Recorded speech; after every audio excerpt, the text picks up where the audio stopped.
specific use of SPSS.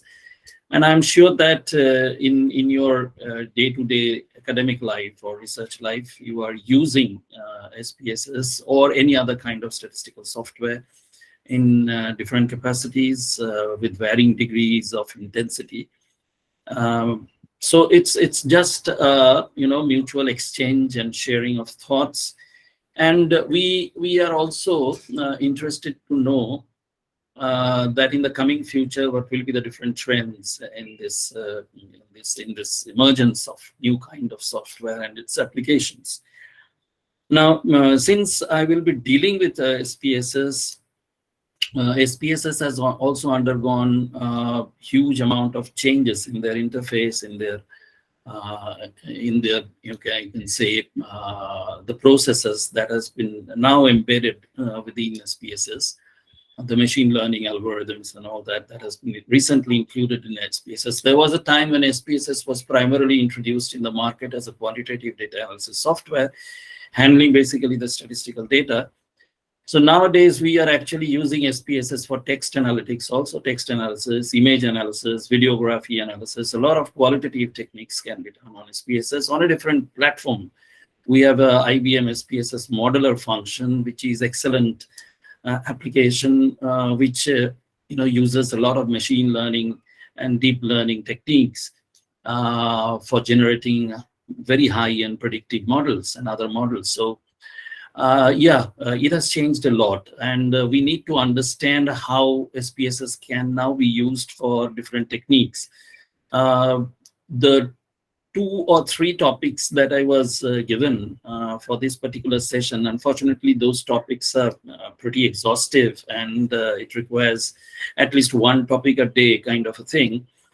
So I will be very brief without going into the details of the techniques or statistical techniques and the nitty-gritties of the analysis itself. Rather than I will be going hands-on to show you how these analyses are being performed. So the first thing that we will be taking up the EFA, the exploratory factor analysis.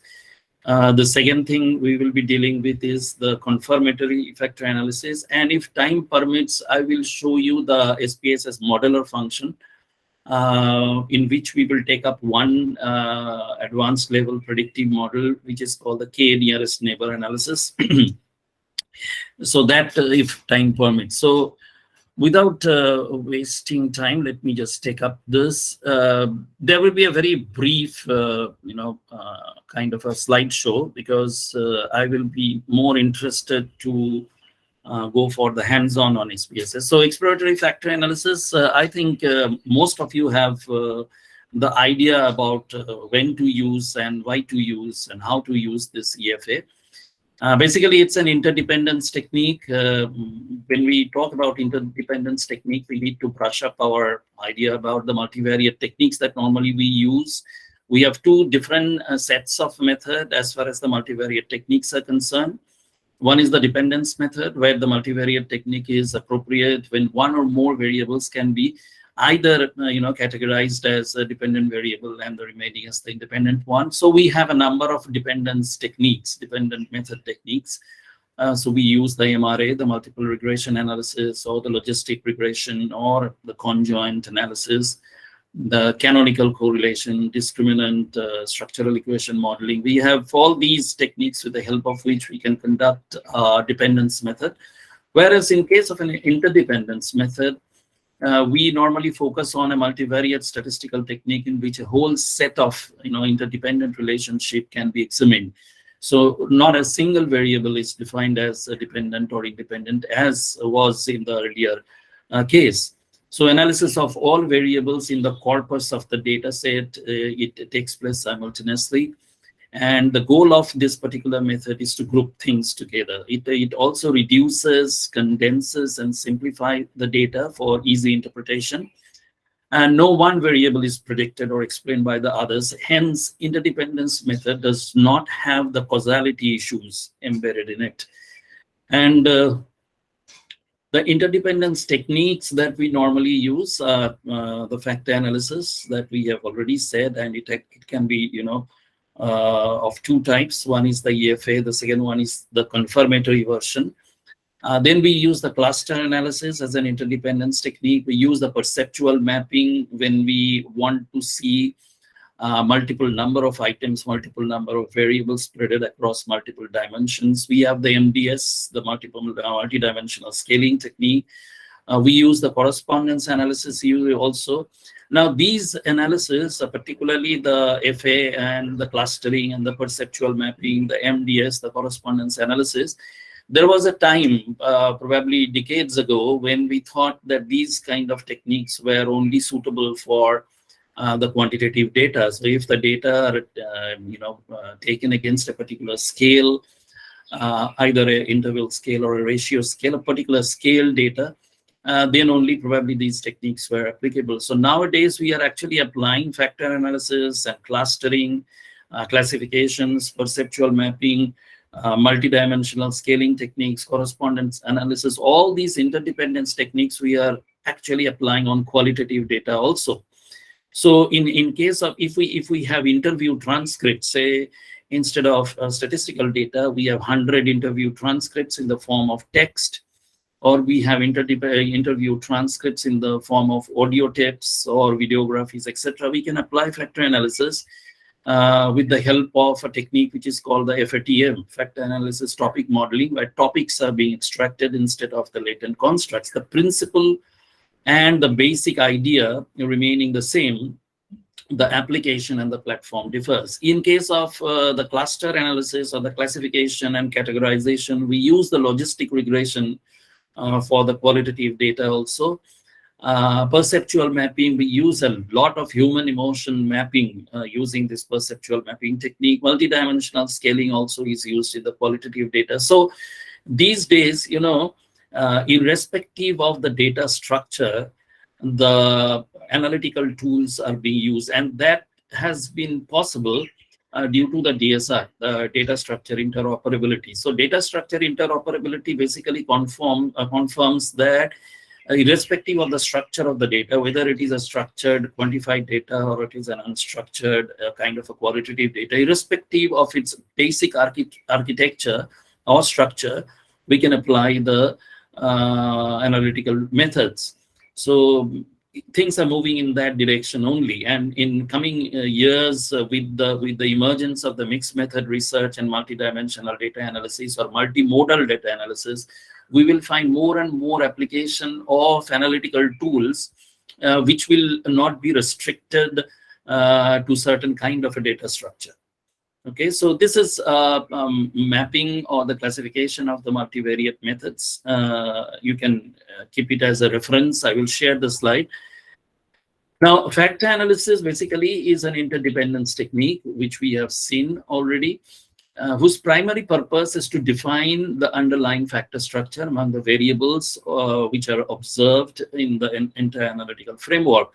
Now, in certain cases, in our research experience, we have seen, particularly since I belong to the fraternity of social science, I have seen that certain phenomena, certain processes, when we want to measure them, we do not have a direct access, or we do not have a direct tool to measure those phenomena. So, say, for example, you want to measure the introvertness of a particular person, or you want to analyze a particular state of mind of a particular person or a human behavior.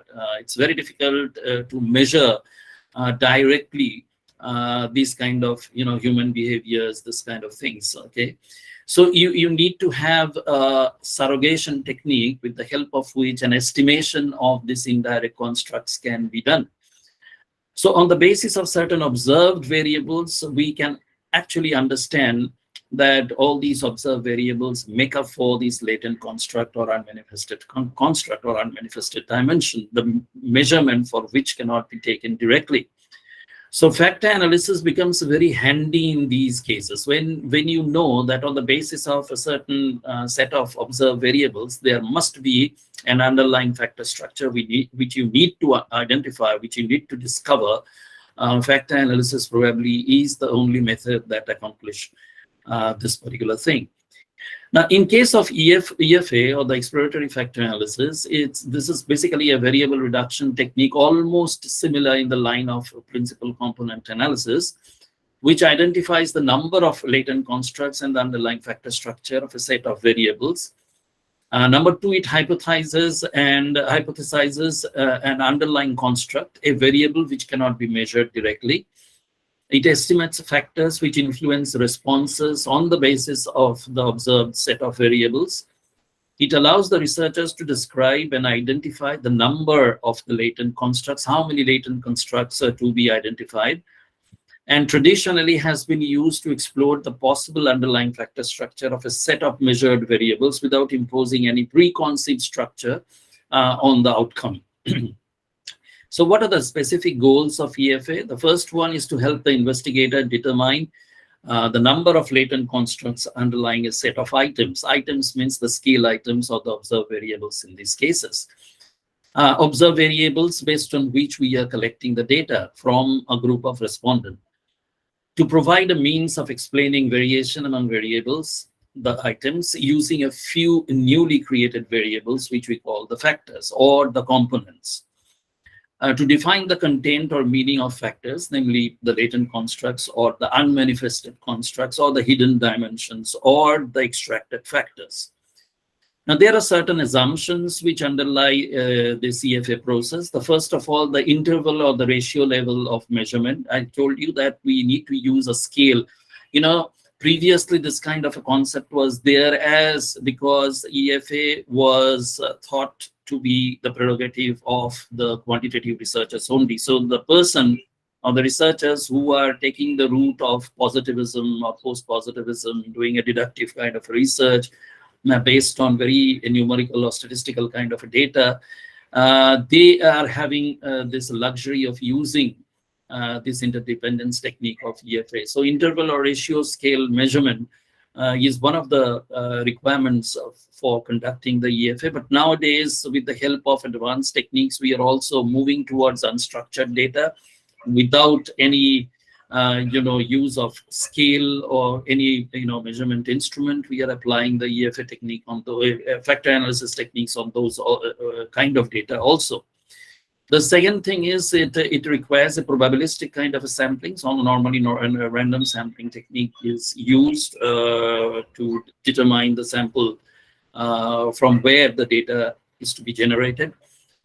Relationship between the observed variables is linear. Basically, if I want to put a factor analysis into perspective or EFA into perspective, it is basically transformation of a highly correlated set of observed variable into a linear set of uncorrelated factors. So what we deal with to start at the start or at the beginning of the factor analysis is a highly correlated set of observed variables or the scale items, and we want to identify the underlying factor structure of that highly uncorrelated observed variables and to extract the factors which will not be correlated with each uncorrelated factors.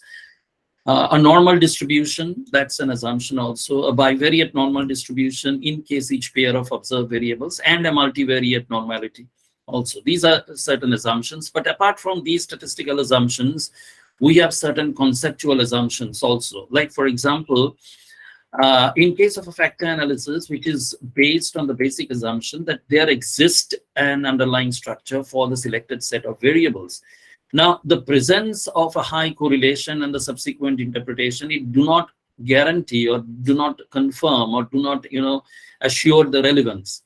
Even it meets the statistical assumptions. Therefore, as a researcher, you should be, or a researcher should be conceptually very clear about the validity of the appropriateness of that underlying dimension. So a very thorough review of literature, a very thorough review of the existing instruments that are being used, existing scale items, existing factor structure, etc., that are to be used, that the researcher has to go through. What kind of studies have been already done, and what kind of study the researcher is having in his or her mind. So there has to be a conceptually solid and valid identification of the factor structure or the latent construct for this entire process. And the second thing is the sample homogeneity. The selected sample should be homogeneous with respect to the underlying factor structure. Now, there are limitations of the EFA also. The correlations on the basis of the factor analysis, it describe a relationship. No causal inferences can be made from the correlations alone. Since it is a interdependence technique, the causality issues are not taken up over here. The reliability of the measurement instrument is a big question mark, so we have to check for the internal consistency of the scale being developed. The sample size is an issue. Normally, there is a rule of thumb: if the number of scale item is X, then the sample size should be a minimum of 5X. So minimum number of cases for reliable result is more than 100 observations and 5 times the number of items. So if your number of scale items is, say, for example, 30 or 25, then it should range between anything between 125 and 150, the sample size. Now, considering the case that there will be certain missing data, although we have different techniques of missing data imputation, considering the case that there will be certain missing data, we normally take up additional amount of sample into the entire sample frame. So if we have a set of 30 scale items, we would be required to handle a sample size of 150. Considering there will be certain missing data, you can scale it up to 200. So normally when EFA are being conducted, the basic idea is the larger the sample, the better, or the intensive will be the correlation, and the results will be better. So we deal with a larger sample size in case of the EFA. The sample selection also, it is representative of the population and do not pool the population. That is one of the limitations. Variables could be sample specific, namely unique quality possessed by a group does not, essentially generalize to the entire population. Now, often a question is being asked that what is the relationship or what are the differences between the principal component analysis and the exploratory factor analysis, and both the techniques you will find if we go through the SPSS process, both the techniques almost follow the same protocol, very unique to both of these analyses. So there are certain similarities and certain dissimilarities between these two processes. So let us look on the similarities first. The first similarity between the PCA and the EFA is they deal with correlated observed variables. That is one of the requirements to conduct PCA and EFA. The sample size requirement for PCA and EFA are relatively large. The measures of adequacy, we normally go for the KMO measures for the sample adequacy or the data adequacy. That is a uniform requirement for both the PCA and EFA. Analysis of factors requires the decisions regarding the factor retention, rotation, and interpretation. That is common for both PCA and EFA. Now, where the dissimilarities or the differences are between the PCA and EFA, now, in case of PCA, it refers to, it basically models the total variance, whereas in case of an EFA, it models the common variance only. We will discuss a little bit about the variance because the EFA basically it deals with the common variance, the shared variance, the unique variance, etc. So certain terminologies have to be clarified.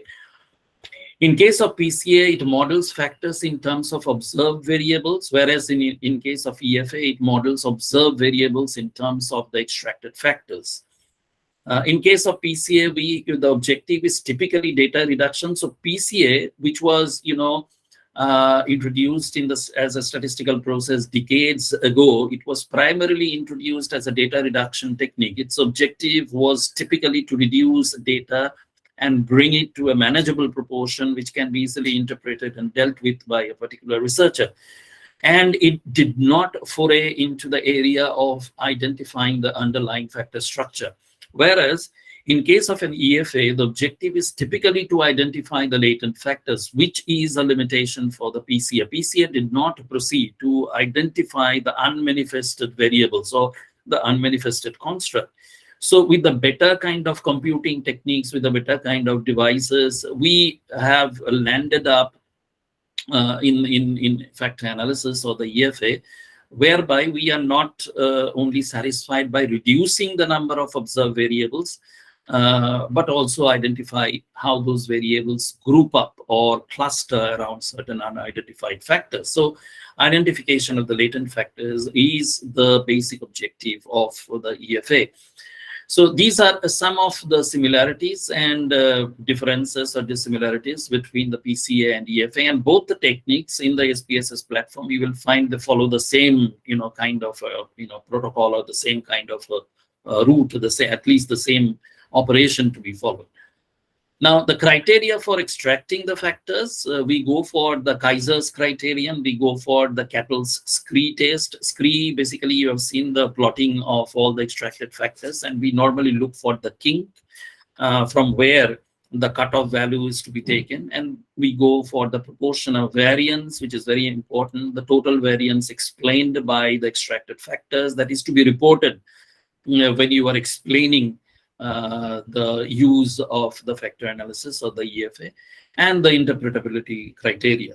Now, talking about this proportion of variance, as I have told you that we need to talk a little bit about this variance. EFA, or this common factor analysis, it recognizes that the model variable contains both the shared variance as well as the unique variance across all the variables in that particular model. So EFA essentially examines only the shared variables, shared variance from the model each time a factor is identified or each time a factor is extracted. But at the same time, it allows the unique variance and the error variance to be retained by the model. So you will come across two terms very frequently. Every time you do a factor analysis, you will find two terms used very frequently. One is called the communality. That's the definition of the common variance. And communality is basically the amount of variance a variable shares with all other variables. Now, this is also the proportion of variance explained by the common factor, and it ranges from 0 to 1. And we come across another term which is called the eigenvalue, the total variance explained by the factors, so by each factor. So in SPSS, there are specific ways with the help of which these communality and eigenvalues are to be calculated. And we will see how these communalities and eigenvalues are actually calculated. Now, talking about the EFA model, we can represent it like this: y is equal to x lambda plus e, where y is basically the matrix of the measured variables, the observed variables. X is the matrix of the common factors. Lambda is basically the factor loadings, the matrix of the weights, and E is the matrix of unique factors, so the error variation that we talked about. The initial extraction, each factor accounts for a maximum amount of variance that has not previously been accounted for by any other factors. The factors are uncorrelated, that we have already stated. It's the linear transformation of highly correlated observed variables into a set of uncorrelated factors. That is the basic objective of the EFA. And the eigenvalues represent amount of variance accounted for by each factor. Now, over here, if we give a very graphical representation about the idea of variance in the exploratory factor analysis, you see the total variance can be segregated into two parts. One is the common variance. The common variance is basically the amount of variance shared among all the items of the variables, which is represented by the communality, which is again represented with a figure called h square. And then there is another part to this total variance, which is called the unique variance. Again, can be divided into two areas or two categories. One is a specific variance and one is an error variance. Specific variance, variance specific to a single item or single scale value. The error variance, basically, the issues that are emerging out of errors of measurement, or which are unexplained by the common variance. So if we consider total variance to be 1 and communality to be h square, the unique variance will be 1 minus h square. Now, if I plot it against a measurement model, the way we normally conduct an EFA, I will just show with the help of another graph over here. You see, over here, we have 8 observed variables, which are plotted over here from item 1 to item 8. So all these items basically are what? These are the scale items. Scale items are generated by the researcher, on the basis of the review of literature, the previous studies, the different kind of scales that are in use, different kind of instruments that are already in use. So what the researcher will do, the researcher will go through each and every studies, each and every scales being used, each and every instrument being developed, and the researcher will actually identify the relevant scale items for his or her study and contextualize it to his or her study. So in this case, say for example, the researcher has identified 8 scale items, and the researcher feels or perceives that these 8 scale items will define a specific factor, which is called, say, for example, introvertness. As I have told you, say, introvertness cannot be directly measured. Introvertness of a particular person can only be measured with the help of certain expressed behavioral patterns. So the behaviors which can be seen, which can be observed, which can be measured with the help of certain scale. So on the basis of this, we have constructed this measurement scale. So you see, the common variance basically is the amount of variance shared among all the items of all the items or the variables. So all the items or the variables, they are sharing this common variance, which is attributed this particular factor. And if you come to this other side, the specific variance or the error variance, which comprises the unique variance, it is on the left-hand side of this particular graph, which is associated with all the items or the scale items. So the total variance is a combination of the common variance as well as the unique variance. The unique variance is a combination of a specific variance, variance, very specific to a specific scale item or an observed variable, and error variance, the terms or the variance which cannot be fully explained by the common variance or the error that creeps in through the measurement instrument. So determine number of factors to be retained. We look for the scree test, we look for the kink or the elbow in the scree, depending on how you are setting the eigenvalue. Normally we set the eigenvalue to 1. So the kink or the elbow, it starts from that eigenvalue of 1. So we need to identify from where the kink is starting, where the break-off is starting. And then the proportion of variance has to be explained, and the interpretability of the EFA. At least 3 observed variables per factor with significant factor loading scores. Now, while explaining the confirmatory factor analysis, we will have a certain understanding about one issue, because this particular question is also being raised by a lot of scholars, that how many scale items will be enough to justify a particular factor. Or if I put the question in a different way, a particular latent construct, how many observed variables will be enough, or how many observed variables will be justified to properly explain and identify a latent construct. If there are 2 observed variables or 2 scale items which are loading in a particular factor, whether that factor is considered to be robust enough for that particular model, or if is the number 3, or whether the number is 4. So how many observed variables per factor, that is to be decided. And it follows a particular process, it follows a particular calculation, which we will talk about. The common conceptual meaning of the entire model, to measure the different constructs. Rotate factor pattern has simple structure so that it ensures no cross-loading takes place. The rotation is one of the important issues in case of factor analysis. What is basically a rotation? Because in factor analysis, probably those who have conducted factor analysis, we often adopt a process which is called the rotation. We call it an orthogonal rotation or an oblique rotation, and we use several techniques with the help of which this orthogonality or the oblique rotation can be executed, either through a process which is called varimax, maximization of a variance, or using a process called direct oblimin, which is used for an oblique rotation. Now, rotation, the basic job of rotation is to ensure 2 things. 1, easy interpretability of the solution, or easy interpretability of the output. And number 2, to ensure unidimensionality.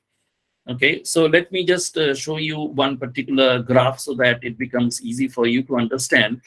Now, over here, On the left-hand side, you see on the X and Y axis, two factors have been loaded. These two factors, factor 1 and factor 2, these are the latent constructs or unidentified constructs. So these have been extracted, the F1 and F2. And there are 5 observed variables, X1, X2, X3, X4, and X5.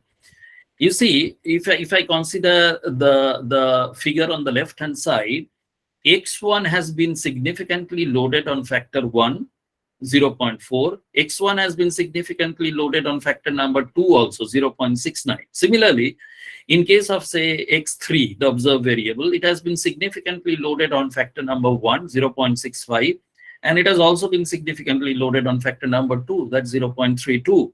Now, for a researcher, it is becoming very confusing that which factor and which variable under which factor is to be retained. So should I retain X3 under factor 1 or should I retain X3 under factor 2? I cannot retain X3 under both factors because it will not give me an interpretable solution. It should be one variable, one factor. It should be a congeneric model, not a non-congeneric model. So what should I do as a researcher? Should I retain X1 under factor 1, which is having a factor loading of 0.4? Or should I retain X1 under factor 2, which is also having a significant loading of 0.69? So interpretability of this model becomes a difficulty. Now, to ensure better interpretability and to ensure unidimensionality means one variable, one dimension, one variable, one factor. So to ensure the interpretability and the unidimensionality of this entire model, the machine or the algorithm or the software, it basically tilts X and Y axis to certain degree so that this entire distribution of the observed variables are now aligned against a specific factor. And now it becomes easily interpretable. See the picture number 2 on the right-hand side. Here, X1 has been significantly loaded in factor 1, not in factor 2. X2 has been significantly loaded in factor 1, not in factor 2. So now it becomes easily interpretable for me, or the unidimensionality has been maintained. Now, what is orthogonality? Orthogonality is basically when you are allowing the factors that are extracted to remain uncorrelated with each other. So when we are applying orthogonal rotation, our basic objective is to identify and extract a unique set of factors which will be uncorrelated to each other. So in an orthogonal rotation, we allow the X and the Y axis to tilt in such a way so that they maintain a 90-degree angle between each other. So you see in the right-hand side picture that we have tilted. Actually, the software or the algorithm has tilted the X and Y axis in such a way so that a 90-degree angle has been maintained between these X and Y axes. Now, what happens if we go for an oblique rotation? The oblique rotation, in case of an oblique rotation, the researcher's objective will be to allow correlation between the extracted factors. So if a researcher decides that I will be allowing a degree of correlation between the extracted factors, I will be going for the oblique rotation option. And in the oblique rotation, the X and Y axis are rotated or tilted in such a way by the software in varied degree other than the 90 degrees. Okay, so in case of an orthogonal rotation, we see normally a tilt of 90 degree, and tilt of 90 degree takes place, and the extracted factors and the observed variables are aligned properly so that the solution becomes easily interpretable.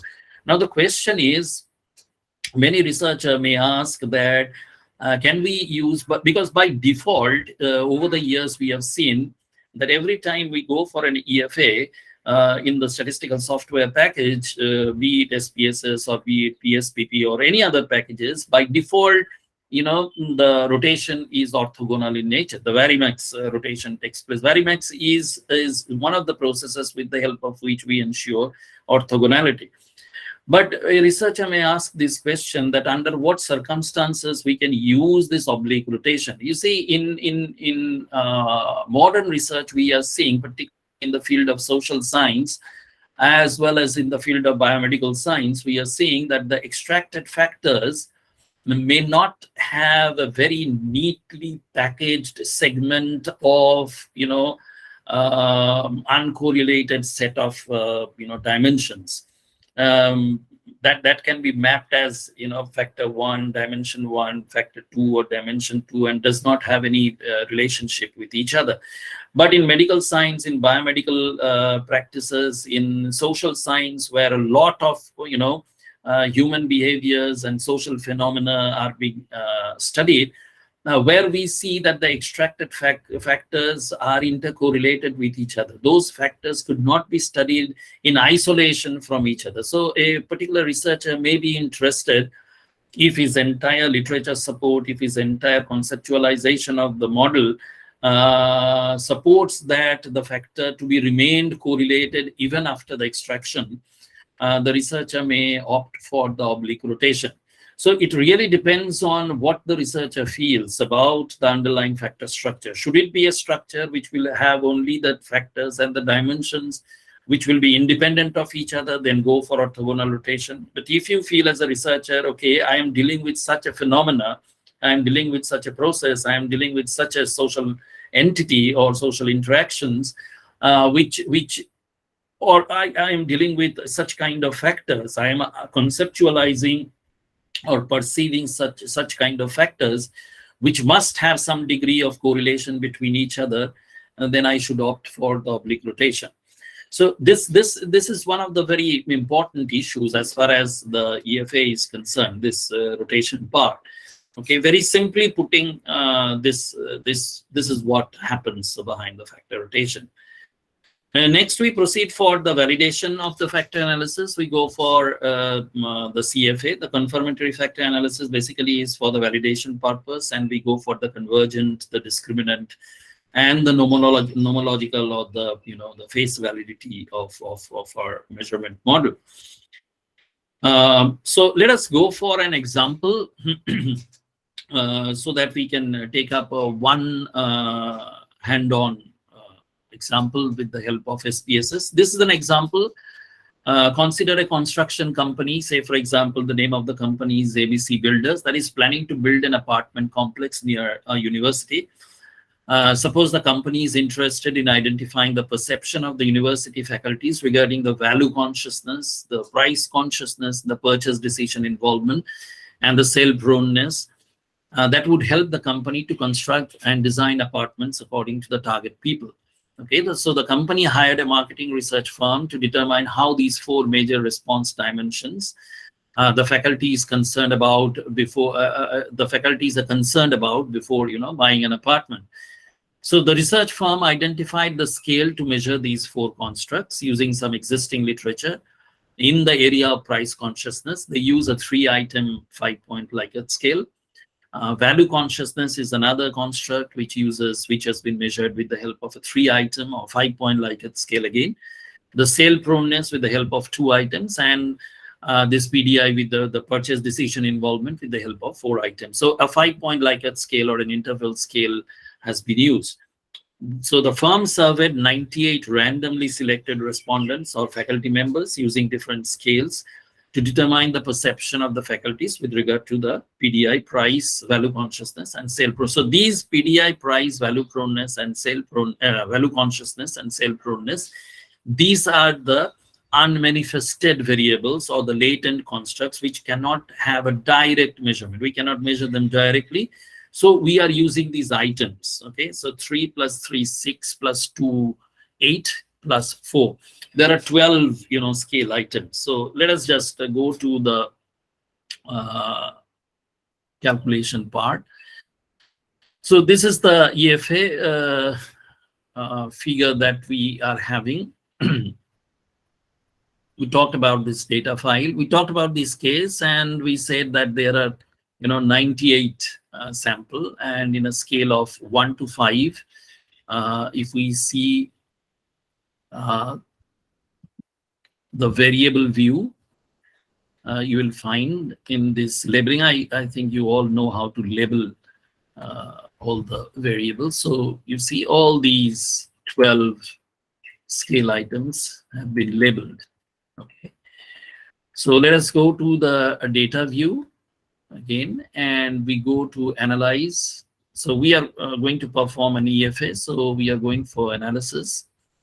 Under the analysis, dimension reduction. Now, before going for this dimension reduction, we can check the internal consistency of the so-called or the proposed scale. So we can go for the reliability analysis first. So we can go for the scale, the reliability analysis. So we use a factor which is called the Cronbach's alpha.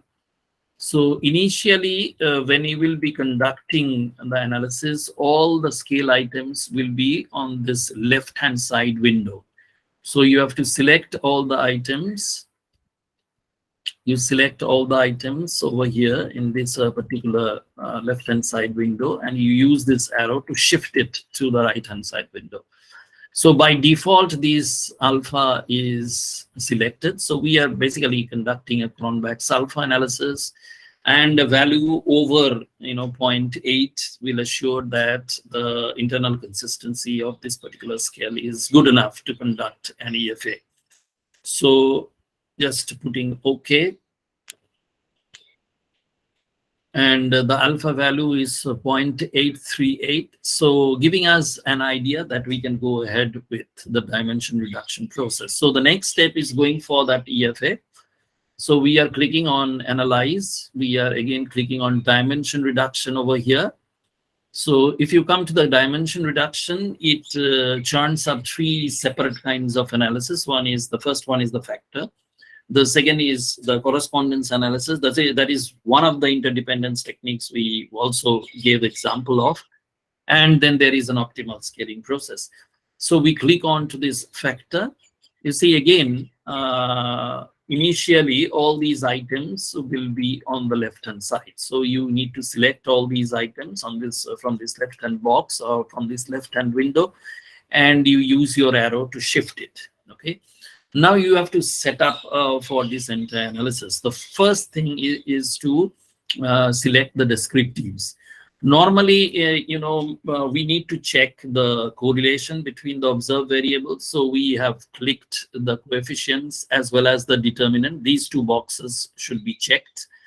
The KMO and the Bartlett's test of sphericity, this button has to be, this particular box has to be checked. The KMO will give you certain idea about the sample adequacy, whether the sample is enough to conduct a EFA. And the Bartlett states of sphericity, which churns out the chi-square value and the degrees of freedom, will give you certain idea whether the data is amenable for factor analysis. That means the correlation matrix will give you certain idea that this entire matrix is neither a singular matrix nor an identity matrix. That means it doesn't have a perfect 0 or it doesn't have a perfect 1. So the diagonal values neither consist of a 0 or 1. So Bartlett's test of sphericity, it rejects the null hypothesis that the matrix is basically an identity matrix or a singular matrix. So sometimes the anti-image is also ticked, but in this case, anti-image is not required these days. Earlier, we used to report anti-image. Anti-image is the mirror reflection of the correlation coefficients or the correlation result. As far as the statistics are concerned, we go for the univariate descriptives, the mean, mode, and median, the initial solution. So we just leave it like that. Extraction, we need to extract the unrotated factor solution as well as the scree plot also. The scree plot is the graphical representation of the factors being extracted. Normally, the eigenvalues are fixed at 1, minimum 1 or greater than 1. So continue. Rotations, as we have told, by default, it will have varimax. So varimax means you are going for orthogonality. Yeah, had it been, again, it depends on the researcher. If I click this, direct oblique, that means I'm going for an oblique rotation. So oblique rotation, if the researcher is convinced that there has to be a degree of correlation between the extracted factors, only then you will go for an oblique rotation. Otherwise, varimax is fine. That maximizes variance. So what will be displayed? The rotated solution as well as the loading plots. Some you may or may not go for loading plots, but if you want a visualization of the data, You can click on the loading plots also. So continue, and the options. Now here, interesting thing is there. You can, click this one, sorted by size. So all the factor loadings will be sorted according to their size, according to their values. And this particular box, for the time being, I am just allowing it to remain unchecked. Okay, suppress all small coefficients. Let me see, without checking this particular box, what kind of result I am getting. So I am just clicking continue and then OK. Fine. Let me see the results. So the descriptive statistics, the standard deviation, mean, and the sample size, it is tabulated over here. Then the correlation matrix. If you see the determinant over here, let me see the determinant. Yeah, see the determinant is 0.007. It is perfect. That means you can consider this particular matrix not as a singular matrix or an identity matrix, because it does not have a determinant of either 0 or perfect 1. So the null hypothesis, that is basically a part of the Bartlett's test of sphericity, the null hypothesis can be rejected. That means this particular matrix is neither a singular matrix nor an identity matrix. So, and if you see the diagonal value, the significant value of the correlation, all the values are very significant. If you see the diagonal values, 0.543, highly significant, 0.734, 0.641. Okay, so you can check it. Next is the KMO and the Bartlett's test. You see the KMO figure is 0.806. Anything over 8 is very good for considering that the sample is adequate to conduct this. You see, in any case, this is adequate because we have 12 scale items, and we said that the proportion of scale items and the sample size requirement is normally 1:5. So for every scale item, there has to be 5 respondents. So we had the 12 scale items. So we required at least 60 respondents. We had 98 in the entire frame. So it is more than enough. So, sample adequacy in any case is achieved. These are the communalities that we talked about. And this is the total variance explained. You see, when you will be reporting for the EFA, the things that has to be reported are this reliability statistics. That means you have to report the Cronbach's alpha for the internal consistency of the scale. You have to report the determinant value, thereby rejecting the null hypothesis that the Bartlett's test conducts by virtue of getting this chi-square and the degrees of freedom and the significant value. You have to report the KMO result for sample adequacy. You have to report this, total variance explained. You see how many factors. If we see and come down and see the scree plot, you see on the y-axis we have plotted the eigenvalues, and probably you can recall that I have put the eigenvalues to be considered as greater than 1. So the kink is from here. So this is the eigenvalue here. So the kink or the tilt to be considered is from here. So up to here, we need to count the factors. So 1, 2, 3, 4. So it is a 4-factor solution, or it is a 4-factor structure. Now, if we come here, you see this is the rotation sums of squared loadings. After rotation, the variance explained by the 4 factors being extracted. The cumulative or the total variance explained is 71.493. That is significant enough. This is to be reported also, the total variance explained by this particular model. And then come to the component matrix and the communality. Okay, so we are telling that from where we are getting these communality scores. The communality scores are nothing, but if you come to the component matrix and if you take the square loading of each of these 4 factors, squared of all these loadings, and if you make a summation, horizontally. That means square of 0.807, square of 0.139, square of minus 0.210, square of minus 0.176. Add all these squared factors and you will get the communality. Similarly, in case of the eigenvalues, you have to square all the observed variable loading. So square this, square this, square this up to, the 12th variable, and add up all these things, you will get the eigenvalues. Now, this is the rotated component matrix. Now, you see, the main problem is with this rotated component matrix is it's very difficult to identify which are to be retained. Okay, to make a very clear cut and a very acceptable and a very clean kind of representation, tabular representation. Here, all the values or the factor loadings, which are insignificant also, because you see, with respect to scale item 1, you see all the factor loadings have been plotted. So the most significant is the first one, is 0.876. The other values are too low compared to this first factor loading, isn't it? 0.122, 0.156, and 0.135. They are comparatively low compared to these the first extraction.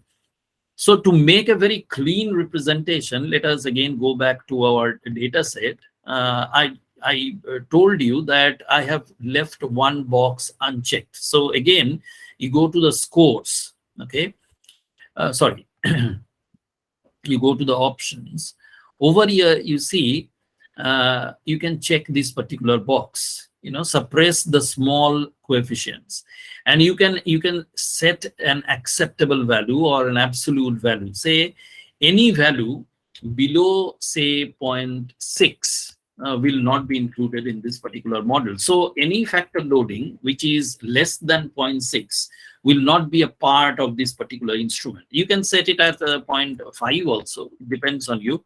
But to make the scale very robust, we are keeping it at 0.6. So continue. Okay. And now you will see in this rotated component matrix, if I check it now, component map. This is the rotated. See, this is a much cleaner representation, isn't it? So this gives an exact idea that this particular factor, it has 4 items, and 4 items have been significantly loaded. The second factor, it has 3 items probably, and 3 items have been significantly loaded. And the third factor, it has again 3 items, significant loading. And the fourth factor, it has 2 observed variables significantly loaded. Now the question over here is, at this point of time, I am not going to discuss this, that factor 1 is explained with the help of 4 observed variables. Factor 2 has been explained with 3 observed variables. Factor 3 has been explained with 3 observed variables, and factor 4 has been explained with 2 observed variables. Now the question is, if I compare factor 1 and factor 4, say factor 1 is having 4 supportive variables, that means factor 1 actually has been measured on the basis of 4 observed variables, whereas factor 4 has been measured only on the basis of 2 observed variables. Now, can I compare these 2 factors? Are these 2 factors equally good enough to be retained in this particular model?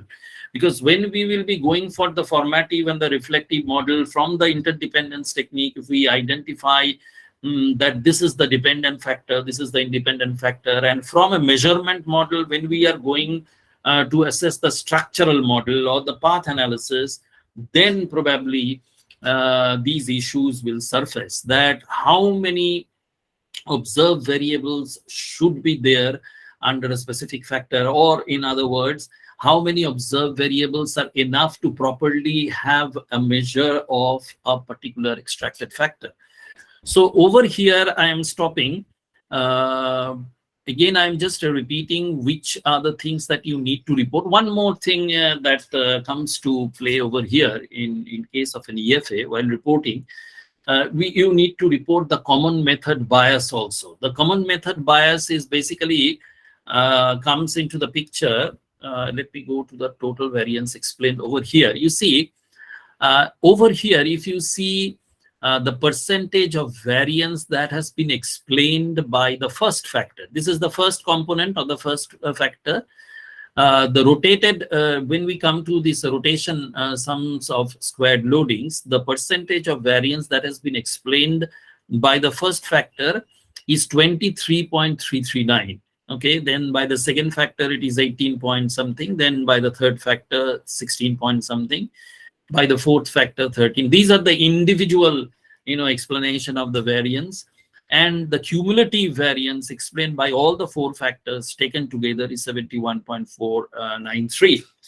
But in case, if you have such kind of an output where the first factor explains a variance of more than 50%, that means it is highly skewed towards one particular factor. That's where the common method bias comes to the picture.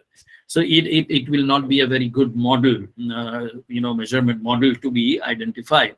So if you have this kind of a scenario whereby a single factor is accounting for more than 50% of the variance being explained in the measurement model, then we suffer. Then our model, basically the researcher's model, is suffering from the common method bias and needs to be understood by going back to the scale items, to the data that you have taken, to the correlation matrix again.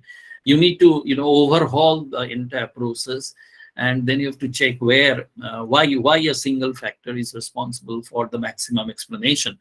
Okay, that can be that what kind of questions, what kind of scale items you have fixed.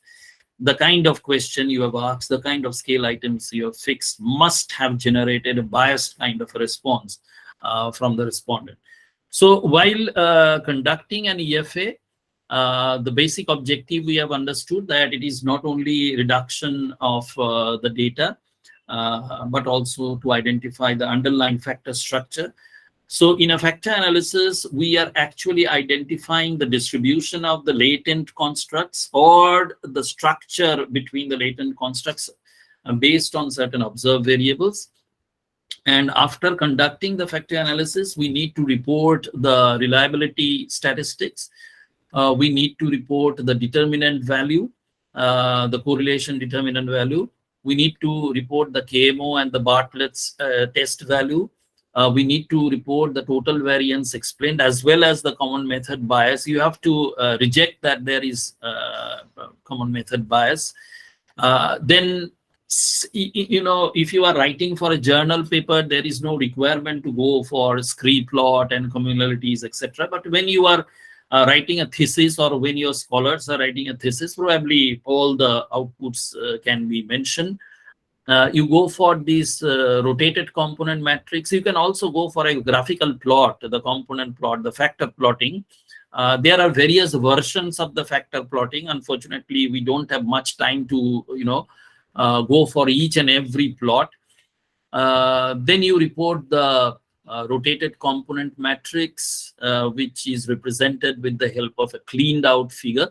Now, those researchers or those scholars who will be using the oblique rotation, for them, this transformation matrix has to be reported. The component transformation, the rotated, component matrix is not that important, but the explanation of the component transformation matrix, because, in an oblique rotation, you are actually allowing the factors to remain correlated with each other. So in a component transformation matrix, you will find a correlational table, factors with the factors, extracted factors with the factors itself.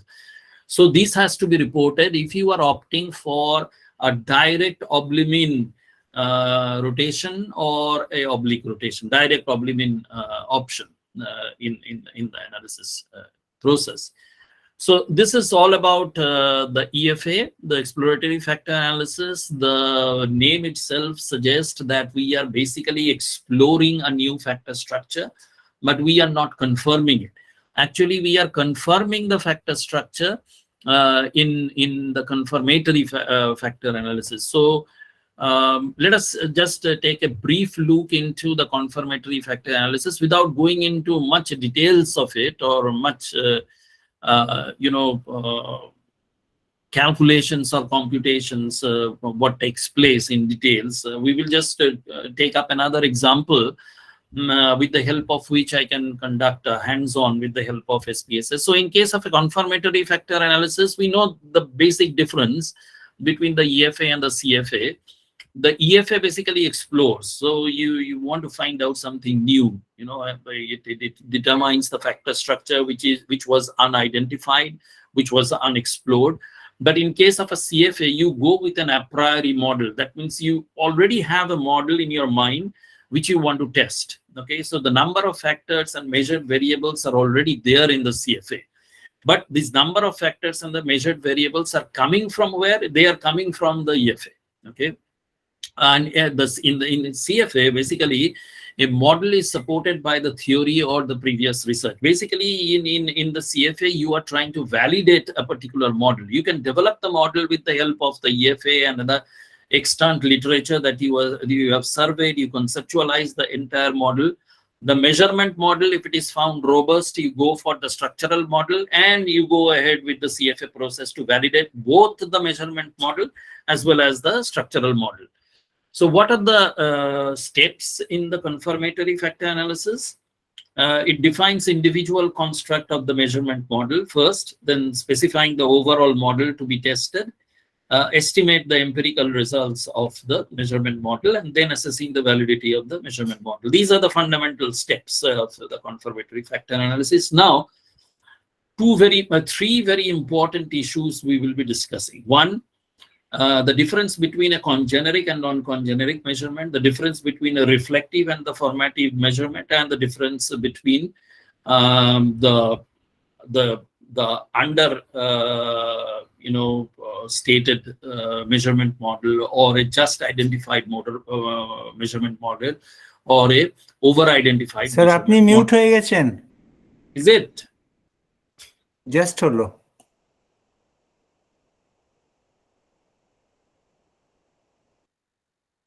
Am I audible? Yes, sir. Na, Yes. So. Yes. Am I audible now?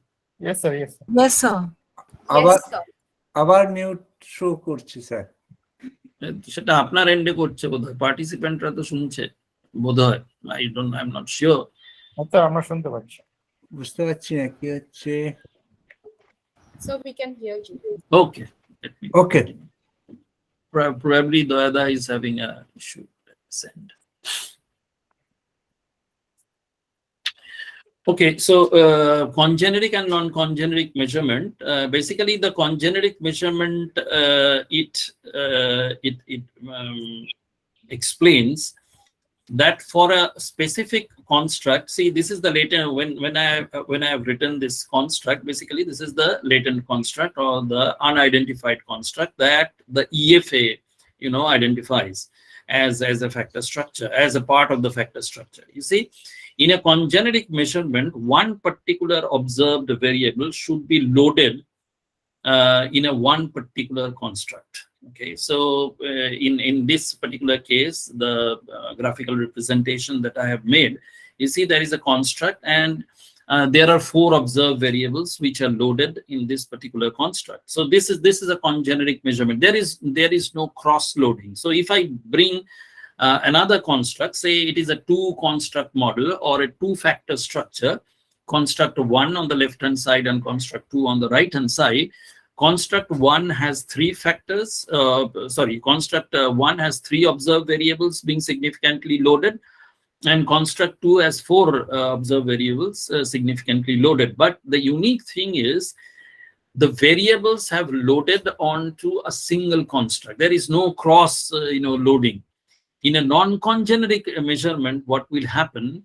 There will be a cross loading. So you see, X2 in a non-congeneric measurement is now loaded in the second construct, and X4 is loading in the first construct. Now, this makes the solution very hard to interpret.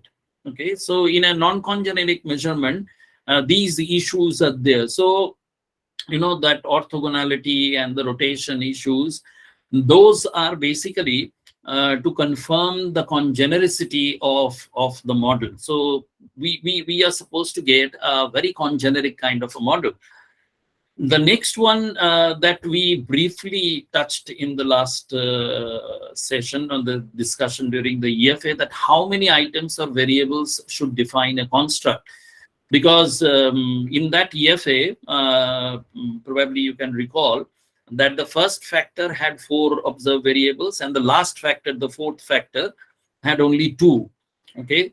So how many items are justified? How many variables, observed variables, are justified to define a construct properly, and what should be accepted? Okay.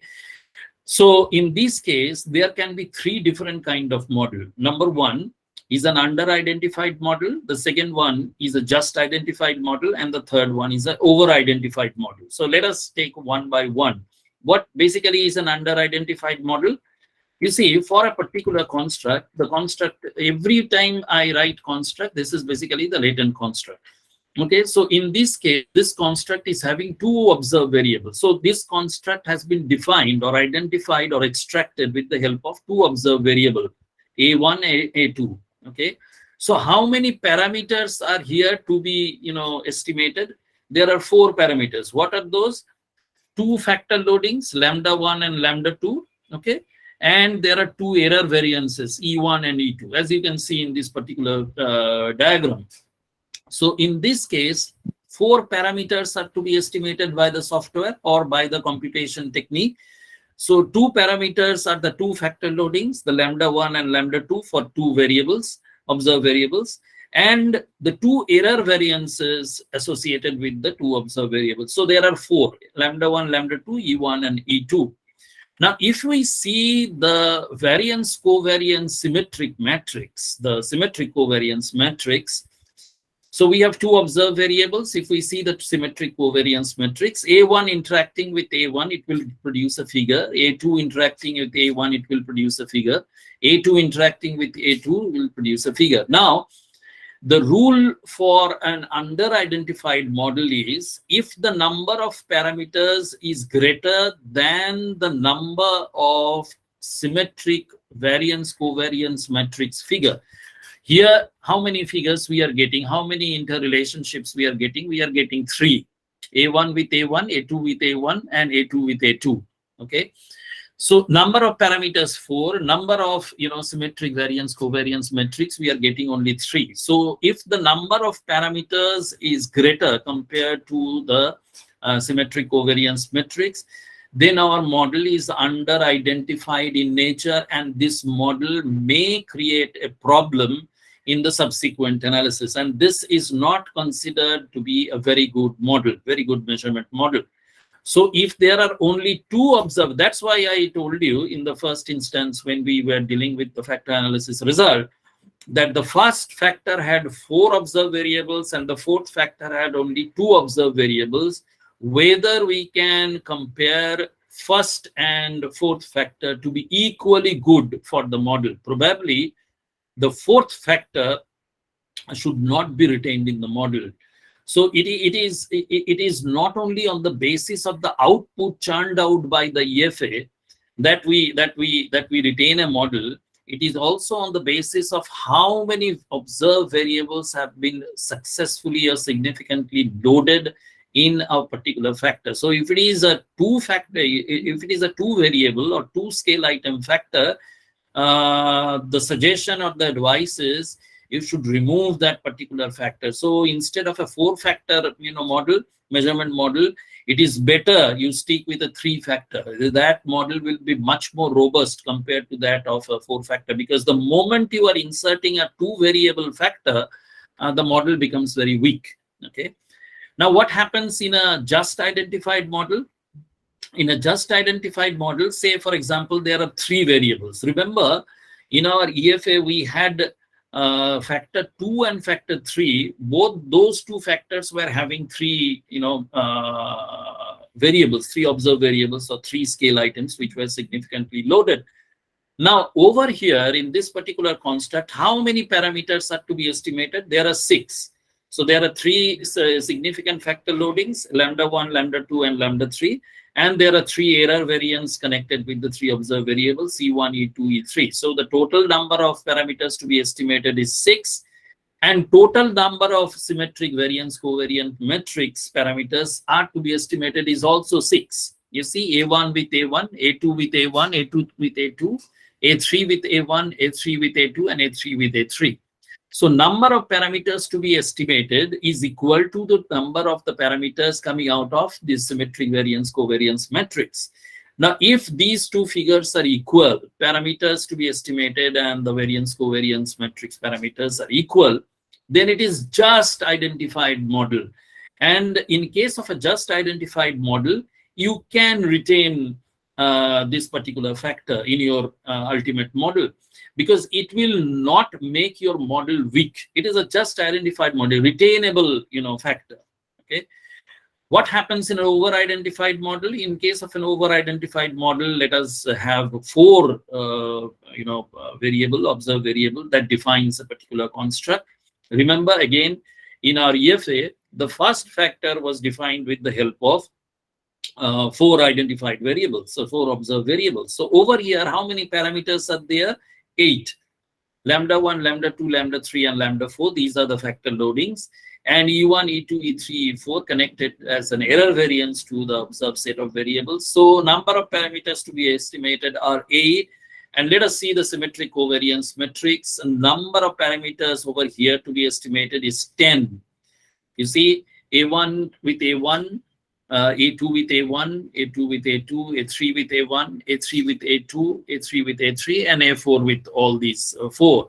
So number of variance covariance matrix parameters is 10. In this case, this symmetric covariance matrix is producing greater number or bigger number of parameters compared to the parameters to be estimated for that particular model.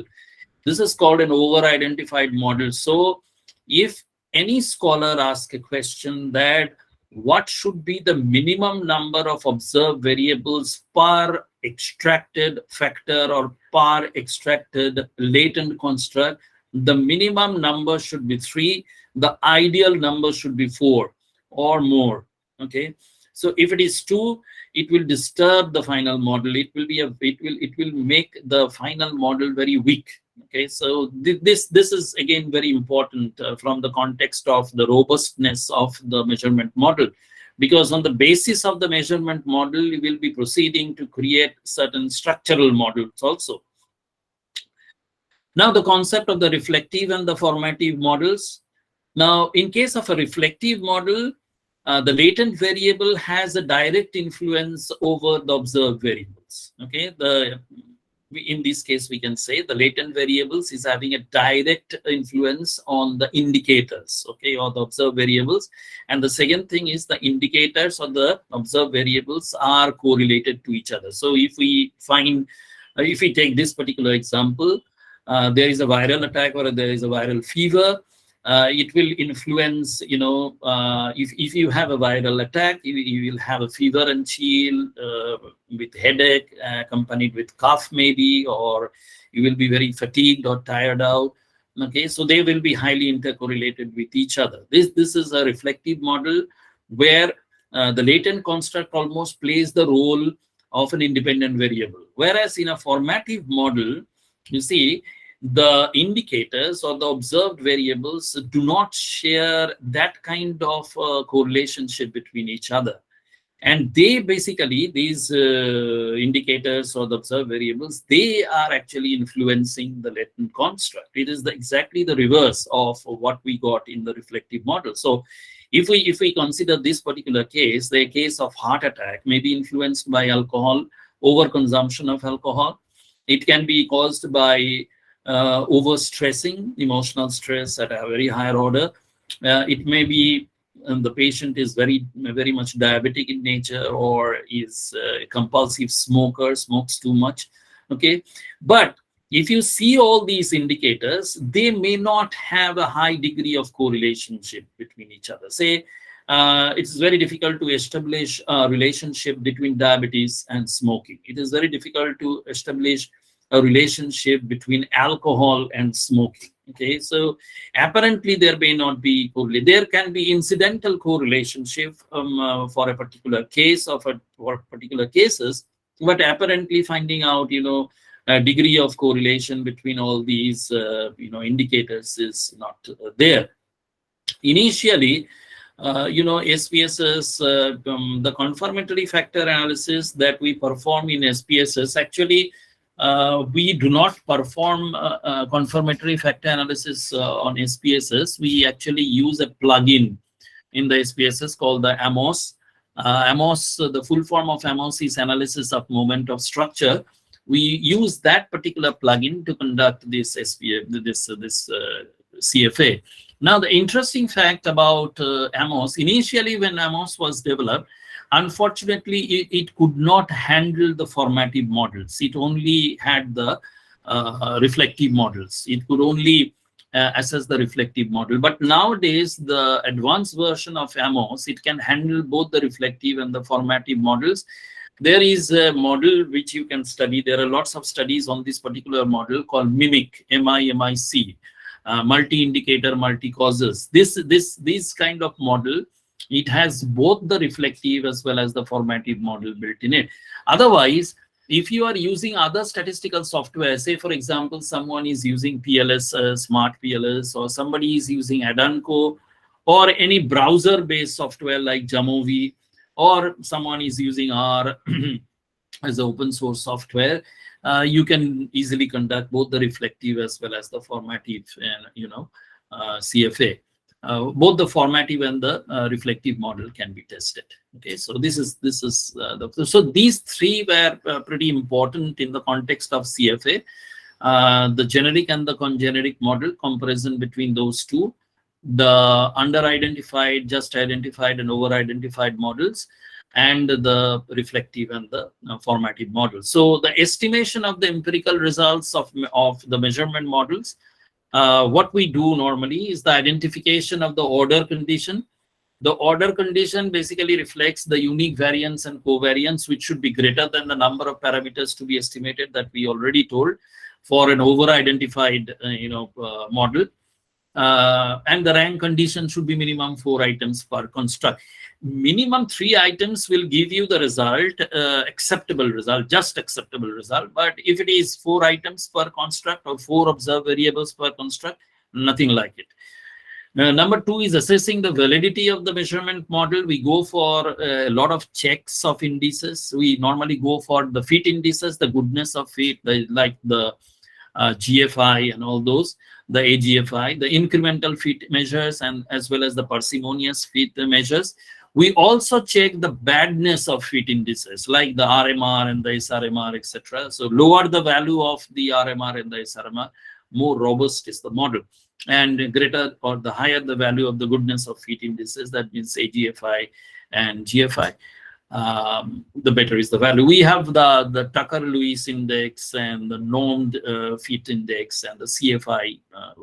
All those measures are also considered for assessing the validity. Then we have the construct validity. The construct validity is estimated through 3 things. One is the convergent validity. Now, to assure the convergent validity, we must have a factor loading of greater than 0.7. We must have an average variance extracted to be greater than 0.5, and we must have the construct reliability greater than 0.6. So these are all the standard, estimates. You can have plenty of references. If you search the literature, you will have references for each and every statistics. The discriminant validity is established if the average variance extracted between any 2 constructs is greater than the sum of the squared correlation between the 2 constructs. That is the discriminant validity. And the last one is the nomological or the face validity. So these are the 2 statistical computations of the average variance extracted, how we normally go for calculate it, or how the software computes it. So one is the AVE and the second one is the CR. So now let us take an example. So it will take some time in CFA, but let us just take an example which will give you certain idea. So what we will do, we will test the measurement model first, because the EFA, in case of the EFA, what happens, we develop a measurement model which has to be validated.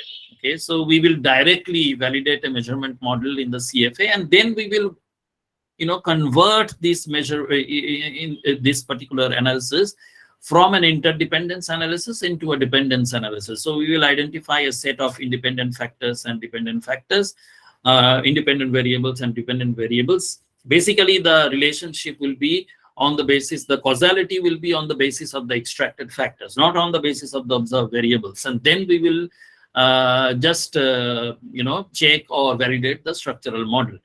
So let us, I told you that one of the prerequisites to conduct a confirmatory factor analysis is you must be having an a priori theory. So there has to be a theory, there has to be a model or a framework or a working hypothesis based on which a particular scholar or researcher can progress to conduct a CFA. Or you can conduct an EFA first based on your assumptions, and then you can proceed to conduct a CFA. Here we are using a priori theory, which is the theory of planned behavior. This is a theory, very robust theory, very well-known theory in the field of consumer behavior, which is called the theory of planned behavior, which was proposed by Fishbein and Eisen back in 1980s, and it is still being used in most of the consumer behavior research.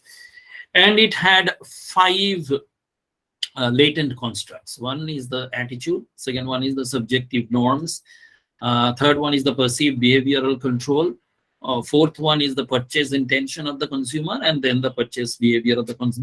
These are already there in the theory. What I will do, I will use this particular construct to collect the data and then test the structural model as well as the measurement model. Now, you see, all these factors or the underlying factors, these are all the latent factors which were identified by Fishbein and Eisen. All these latent factors were measured with the help of certain scale items, certain observed variables, such as attitude has been measured with the help of these 4 scale items, these 4 observed variables. Subjective norms were measured by these 3. Perceived behavioral control were measured by these 4 scale items, purchase intention by 3, and purchase behavior by these 3. Now, one thing has been, we have assured that we have either used the just identified model or over-identified model. In case of purchase behavior, purchase intention, and subjective norms, we have used the just identified model, 3 variables per construct. And in case of this attitude, and in case of perceived behavior control, we are using the over-identified model. Okay, so this is the measurement model that is to be tested, and this is the structural model. In a structural model, see, the measurement model, we will throw in all the latent construct to identify whether the scale instrument is a valid instrument or a robust instrument or not. This is the the result of the EFA that we are checking for validity. But once it is validated, then with the help of the extracted factors, we can construct a structural model. Now, from an interdependence method, we are switching to a dependence method. So in a structural model, we are proposing that attitude, subjective norms, and perceived behavioral control, they influence the purchase intention, and the purchase intention influence subsequent purchase behavior. Whereas attitude and perceived behavioral control may have a direct influence on the purchase behavior also. So this is the structural model that we want to validate, that we want to test, and then we want to validate. So let us just go to the AMOS.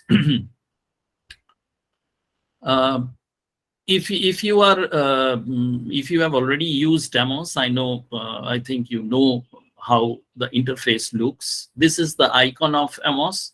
So if you click this, the opening interface will be shown. IBM SPSS AMOS, you can open it up from the Let us go for a new window. Okay. IBM SPSS Amos can be opened from probably from here also. If you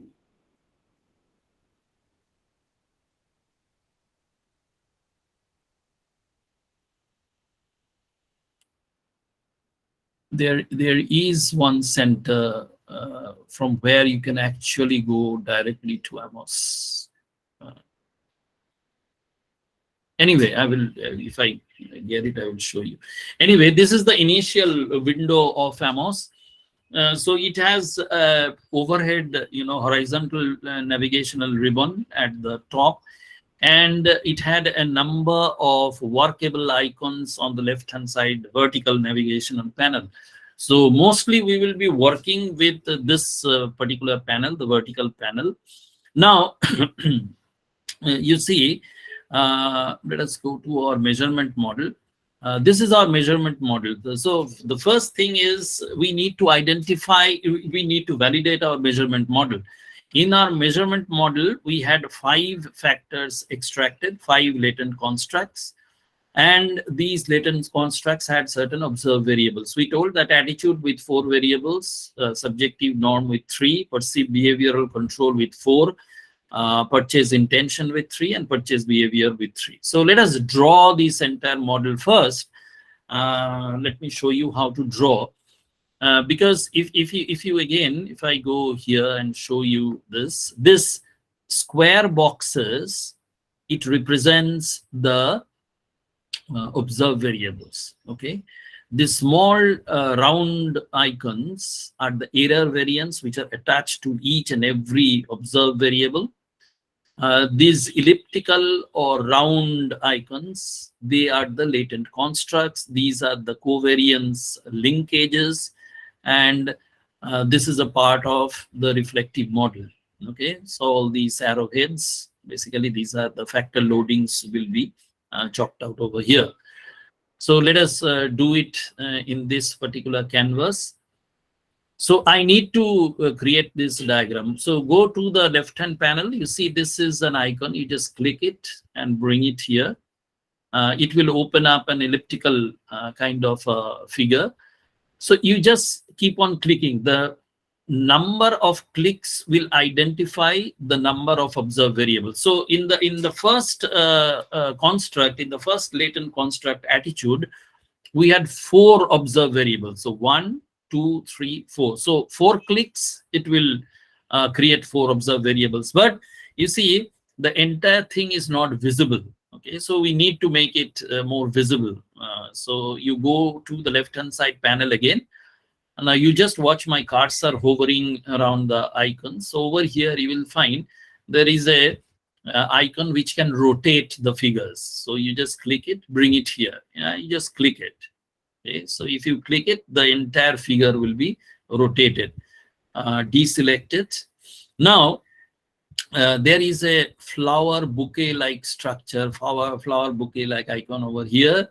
You just click it. If I click this, the entire thing will be selected. Okay, and then I need to remove this. See, a part of this particular figure has gone out of this particular canvas. This white canvas is the main background against which we have to draw the figure. So it has gone out of the page. So what we need to do, we have to drag it back. So there is a truck, a vehicle over here, which is basically the transportation of these figures. So you click it, you bring it here, and you slightly drag it. Okay. So this is the first construct. Okay. Let me draw the second one. And in the second one, the second construct was the subjective norm. It had 3 observed variables. Again, I will just rotate it, and I will use this track again to size it up. Then I draw the third one. The third one is basically the perceived behavioral control. It had 4 items. Again, let me just rotate it. Okay, use the truck or use the vehicle to just move it here. The alignment, everything can be done very easily. All the navigational tools over here, the more you use, the more you become, conversant with the utilities. The fourth one is the purchase intention. So it had 3 observed variables. So let me rotate it again. Use the truck and move it here. And the 5th one is the purchase behavior. It had 3 observed variables. So again, let me rotate first. Okay, now let me use the truck and drag it over here. Right. So the initial drawing is completed. Now I must draw the covariance linkages. This is the both side arrow over here. This will be used as a covariance linkage, and all the latent factors must be linked with this covariance linkages. Make sure that all the linkages are in order.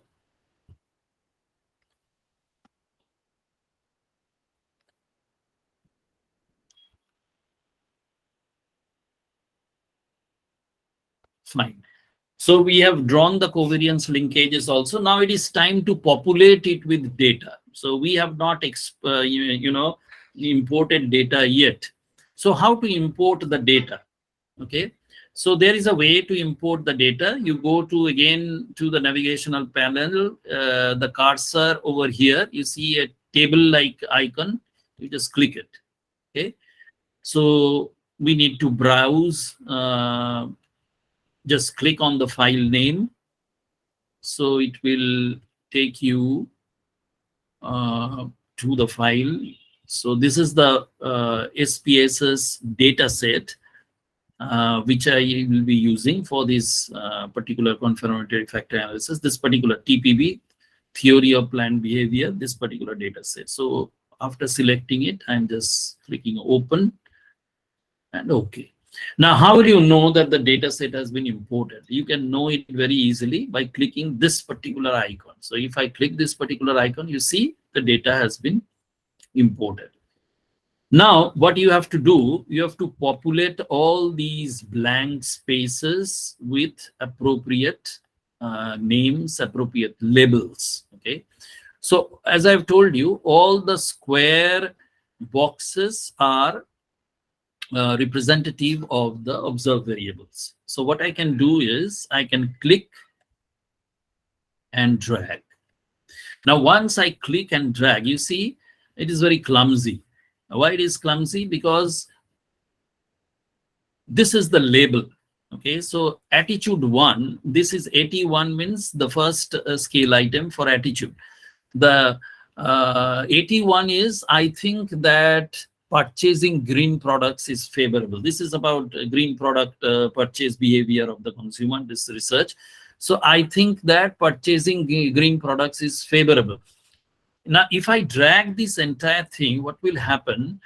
Since this is a very large sentence, it's a big sentence, it will populate this entire box and it will look very clumsy. I want only the abbreviations, the simplified representation of the observed variable. So you just undo it. What you can do is you go to this horizontal navigational bar, you click view, and you go to the interface properties. You see, you click view and go to the interface properties over here. In the interface properties, there are several tabs. Okay, you go to this miscellaneous tab. In this miscellaneous tab, you will find that one particular box is by default checked. It's called the display the variable labels. Okay, you just uncheck this first box, display variable labels. You uncheck it. You just go for this apply, close the thing.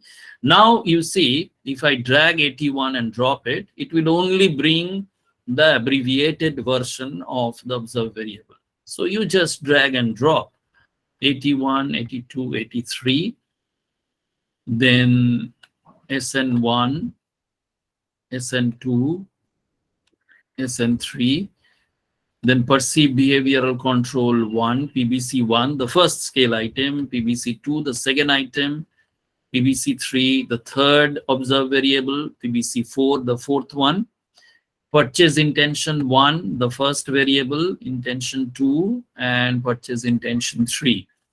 And then purchase behavior 1, first item, 2, second item, and the third item. Okay, so all these, observe variables are done.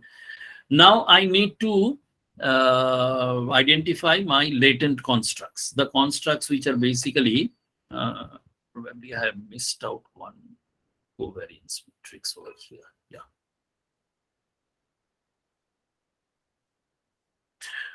So I need to identify all my latent constructs. I have to name them also. So just place your cursor on these elliptical boxes and just double click it, and you can name it. So the first one is attitude. You simply type it out. Okay. And you go to the second one. The second one was subjective norm.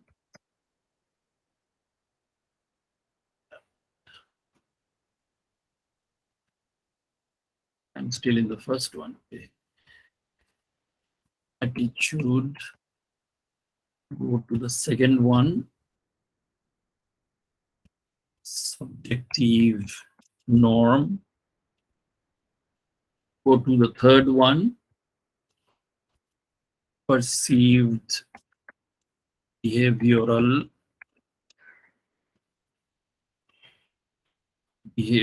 perceived behavioral control. Okay. Go to the third one. Purchase intention, and go to the fourth one, which is behavior. Fine. So this is done.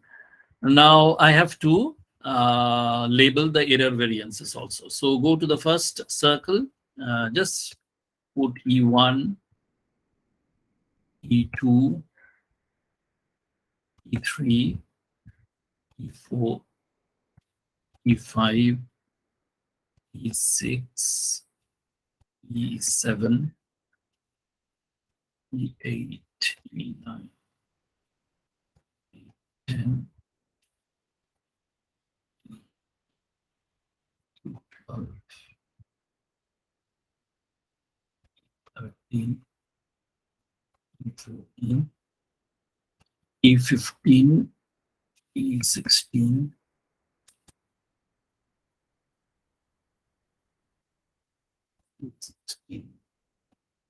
E17. Okay. So it is done. Okay, so the entire labeling part and the drawing, the drawing of the measurement model has been done. So now we have to fix up the outputs. Okay, so we are using the maximum likelihood model to validate this entire measurement model. So output, say I want to check the factor score weights, say the correlation estimates and the covariance estimates, so and the standardized estimates. Okay, so this much will do. Okay, now this particular box. So once I have fixed up what to estimate, this particular box will open up.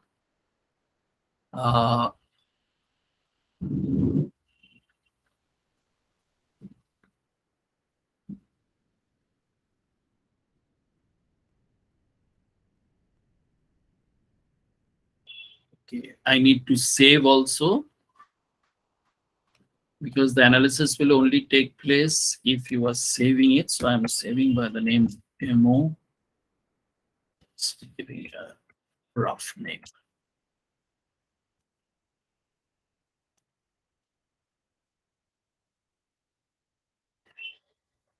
Okay. Now you see this particular model has been evaluated. Over here, you will see two buttons. If the red button is activated, that means your calculation or estimation has been done successfully. So if you just click it, you will get all the figures. So you go for the standard estimation, you will get everything. So all the factor loadings will be estimated and the covariance matrix. Now, from where you will get the result? From here. So if you click this particular box, you see over here in the left-hand side navigational panel, from here, you click this box and you will find the entire result of this. You will get the estimates, the scalars, the regression weights, the standardized regression weights, the covariances, every result, the correlations, the variances. Okay, then you get the matrices, the factor score weights you will get. So you can report accordingly, and this particular measurement model has been validated. Based on the kind of report, kind of estimates that has been generated, you can easily report. So all the regression weights, the covariances, the estimates, the scalar estimates, particularly the standardized regression weights, on the basis of that, you can validate the measurement model. Now, after validating this particular measurement model, one particular thing we can do as a researcher, that we can convert this entire measurement model, because up to this measurement model, we are following an interdependence technique. We applied the EFA, or the exploratory factor analysis, and then we have identified certain latent factors. Now we are actually perceiving that there can be certain causal relationship between the factors. So certain factors can be independent, certain factors can be dependent. And as a result of which, we are proposing this kind of a model. So our three extracted factors, attitude, subjective norms, and perceived behavioral control, we are considering these three as independent variable, which we are perceiving, we are hypothesizing that these three independent variables are having a direct influence or impact on the purchase intention. Purchase intention is having a subsequent influence on the purchase behavior, whereas attitude and perceived behavioral control, as two independent variables, are having direct impact on the purchase behavior also. So we want to test this particular structural model also. We tested the measurement model. Now we are changing into a causal model altogether and want to check its causality or the validity of the causality. Now, the kind of model that we are having, this kind of a portrait arrangement of the page will not hold the entire figure, or not, accommodate the entire figure. So we need to slightly change it. Again, we go to view, the interface properties. We go to the page layout, okay, and in the page layout we select landscape A4. So it will just change the orientation of the page a little bit, so that your figure, the entire structural figure, it can be accommodated. Now, over here, I will draw this particular figure. Okay, so it has three independent variables, then a dependent variable with respect to these three independent variables, then an independent variable with respect to this dependent variable. Okay, so let me draw out this figure. So we have this, again, we are going for the same technique. The first one is attitude. Okay, so again, I'm using the truck function and bringing it over here. Now, let me do another thing. I want to just, since this particular structure will be a bigger structure, I have to make sure that this squeezes out a little bit. So you select it and use this truck to drag it. Okay, then deselect it, use the truck again, and you just bring it here. Okay, so this is our first variable, which was attitude. Okay, then our second variable, which is the subjective norm. In case of a subjective norm, we had a 3 observed variable kind of a thing. Okay, so let me bring it here first. This individual error variances may be selected, and then we slightly drag it to a manageable proportion. Okay, now let me use the truck to fix it over here. Okay, so we have the second one, and the third one was the perceived behavioral control, which had 4 observed variables. Okay, so again, we are selecting individually the error variances so that we can drag it. Okay. And deselect it, use the track property, place it here. Now these are the three independent variables. Now the causality structure says that these three independent variables are responsible to influence the purchase intention. Okay, so let it be like this, and the purchase intention, it influences the purchase behavior. So let me just rotate this so that it doesn't look clumsy. Fine. Now let us draw the arrow. We said this influences, attitude influences purchase intention. Subjective norm influences purchase intention. Perceived behavior and control influences purchase intention. And purchase intention influences purchase behavior. There is a magic wand out here, so it will just beautify this entire thing. It will straighten up the arrows and all that. So you can use it as a touch-up function. Anyway, so this is the basic figure. Two more things are required. Since these two variables are to be computed, we need to fix up an error term for each of these two variables. So we can fix up an error variable over here. So if we rotate it, let me rotate this one also, or let it remain like that. And then there has to be error term associated over here also. Okay. So this is the entire structural drawing. Now we need to import data. So we go back to our earlier data itself.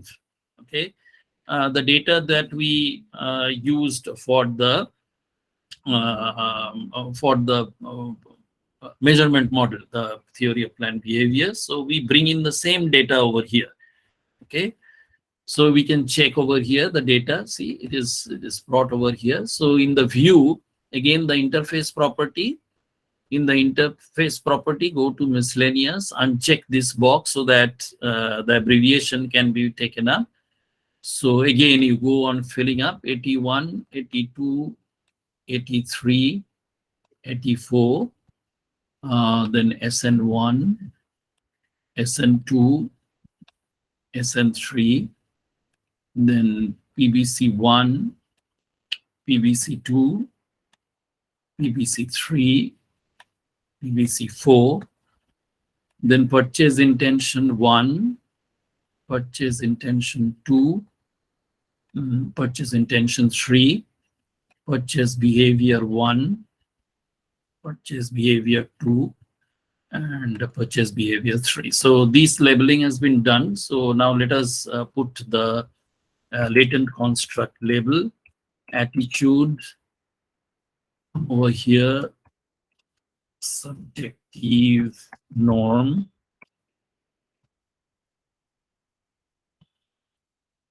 subjective. Come over here, perceived behavioral control. Come over here, is intention. And the last one is the purchase behavior.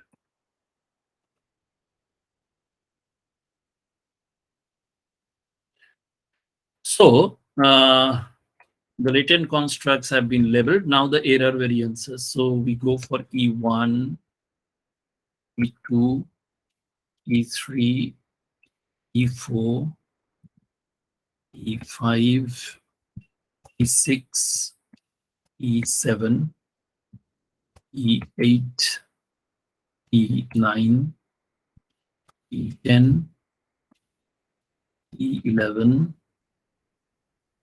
E12, E13, E14, E15, E16, E17, and there are two more this time, E18 and this one, E19. So everything has been done, and one more thing is remaining, because since these three are the independent variables, they must have the covariance estimates. Okay. Now, once the entire figure is drawn, you go to this particular box where the output has to be fixed up.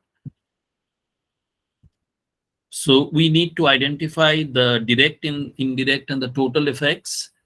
We can go for the factor score weights, the correlation estimates, the covariance estimates, the squared multiple correlations, the standardized estimates. So this much will be enough for this particular structural model.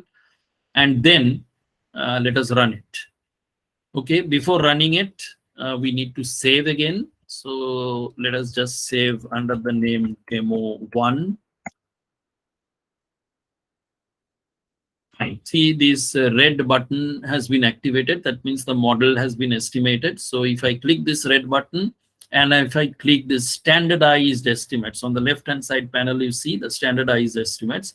So all the standardized scores will be observed. Okay. Now, if I go to this result window over here, two most important estimates for computation of the convergent validity and the discriminant validity are the standardized regression weights and the correlations. Okay, the standardized regression weights and the correlation. So one thing I need to show you, probably you have used it earlier also. These days, actually, we are using a tool which is called a statistical tools package. If you go to the website of StatWiki, you will find this statistical tools package, which is basically an Excel file. So it holds a predetermined template, pre-calculated template kind of a thing. You can use it for computation of all these things. So if I open it, I will show you the website from where you can freely download this. This is an Excel template, and it has a multiple number of analytical windows or analytical tabs with the help of which you can do a lot of things. So this is a validity master, the very first page, it is the validity master.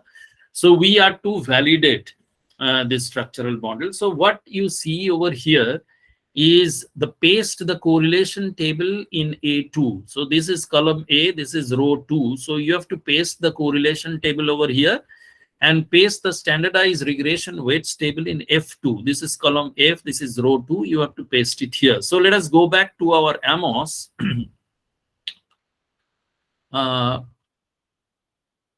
You see, let us go to the regression, standardized regression weights. Okay, this is the standardized regression weight. So let us just click it and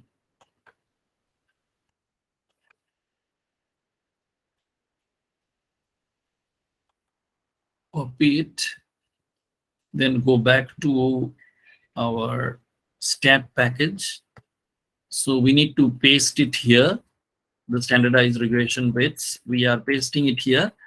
And again, we are going back to our Amos package, going to the result and the correlations. Okay, this is the correlation. So again, we are right-clicking and copying it. And going back to the stat tool, we are pasting the correlation here. Okay, so what we have done, we are using a kind of a stat tool that has been designed and has been made freely available over the internet, which you can download from the website StatWiki.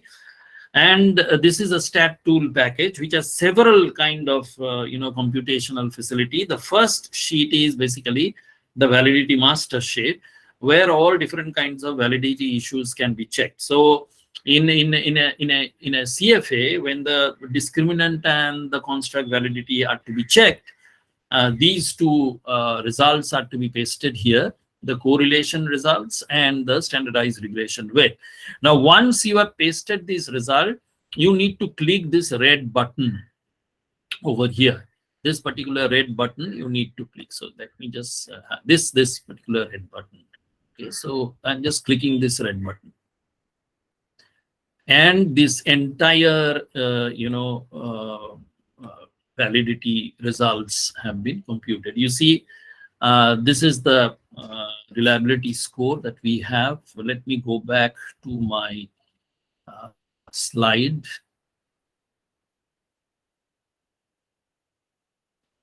You see, the in case of a construct reliability, it should be greater than 7. So over here, the construct reliability, for all these three independent constructs, it's greater than 7, 0.855, 0.831, 0.762. The average variance extracted is you will find the average variance extracted should be greater than 0.5. It's greater than 0.5. This is the maximum shared variance, okay? And this is the discriminant validity. The discriminant validity is basically over here. You will find that the discriminant validity, how it is defined, the average variance extracted between the two constructs, it should be greater than the sum of the squared correlation between the two constructs. So you see, it is greater than the required value. So these diagonal scores, 0.799, 0.804, 0.718, are greater compared to the row values.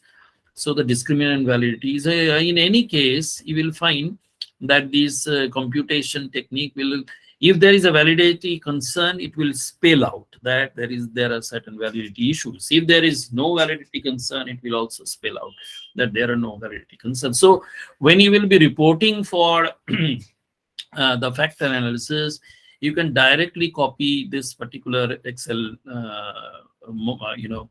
table, and you can place it in your journal paper or in the thesis. Okay.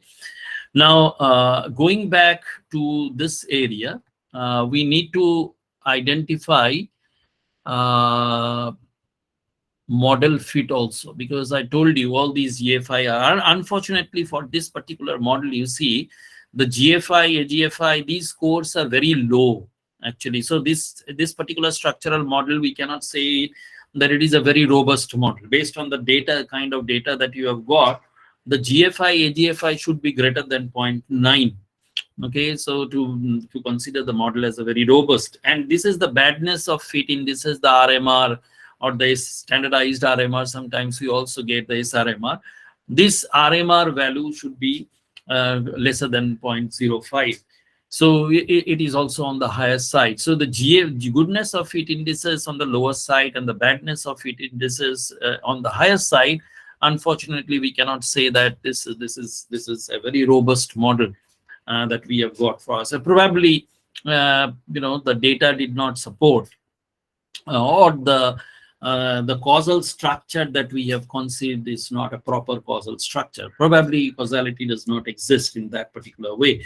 So we need to revisit that particular model, and we can identify a proper causal model. In any case, this particular model, on the basis of the results that we have got, although apparently if you see over here the regression results, the covariances, and the kind of factor loadings that we have identified, on the basis of this, probably you will find that, okay, this is quite a good model.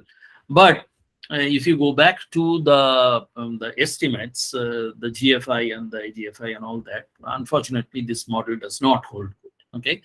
So in this way, what we can do, we can actually validate our structural model. We can validate our measurement model that is done through the EFA.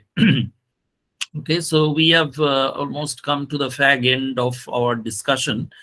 Unfortunately, I said that these two chapters, EFA and CFA, are two big chapters that require substantial deliberation. Unfortunately, we do not have much time.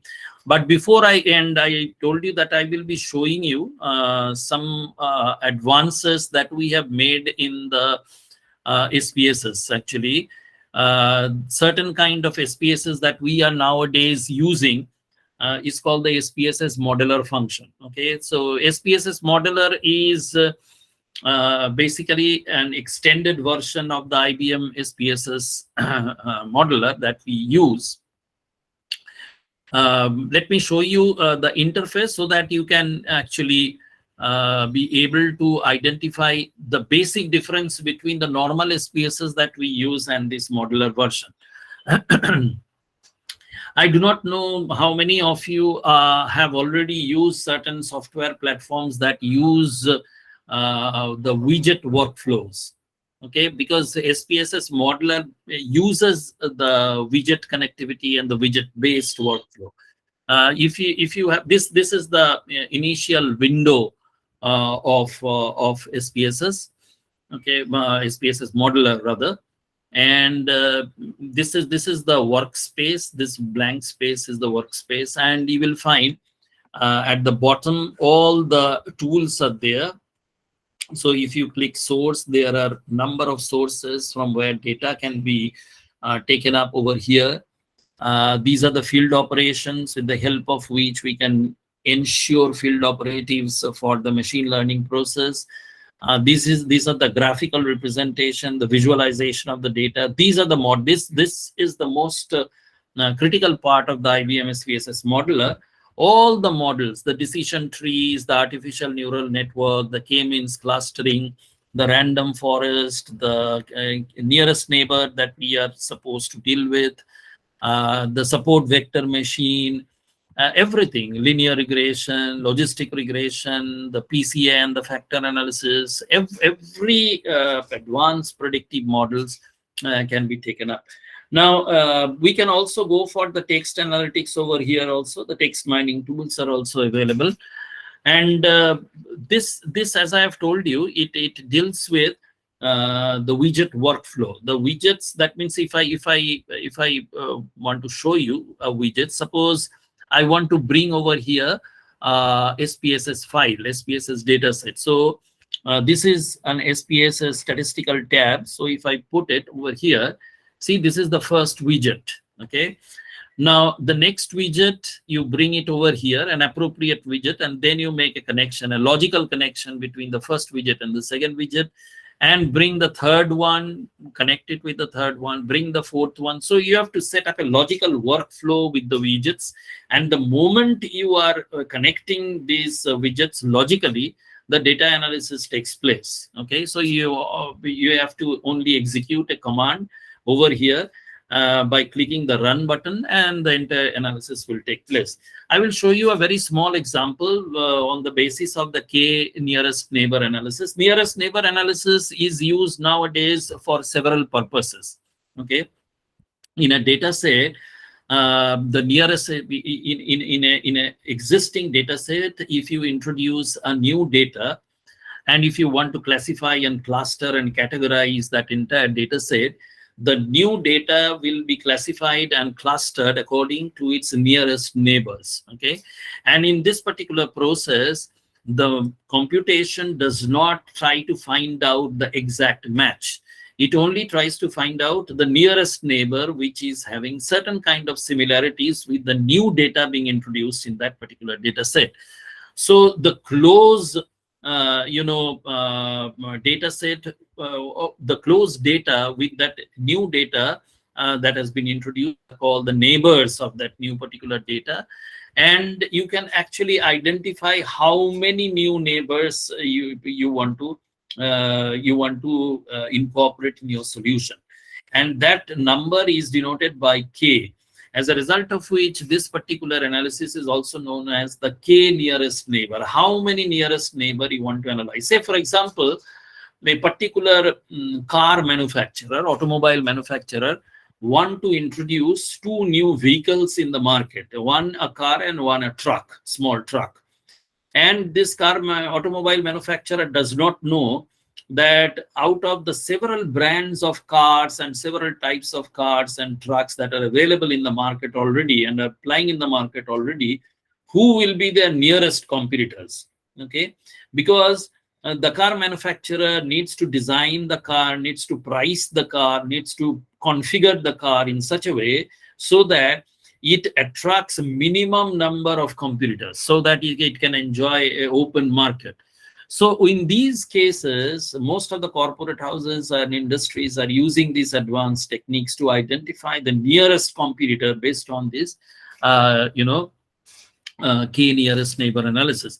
So let me just show you a very simple analysis. It will take a few minutes. Let me go with this example only. So I have brought in a statistical file over here. This is the widget. So you double click it. It will open up and it will prompt you to bring in the data file. So you browse it. Okay.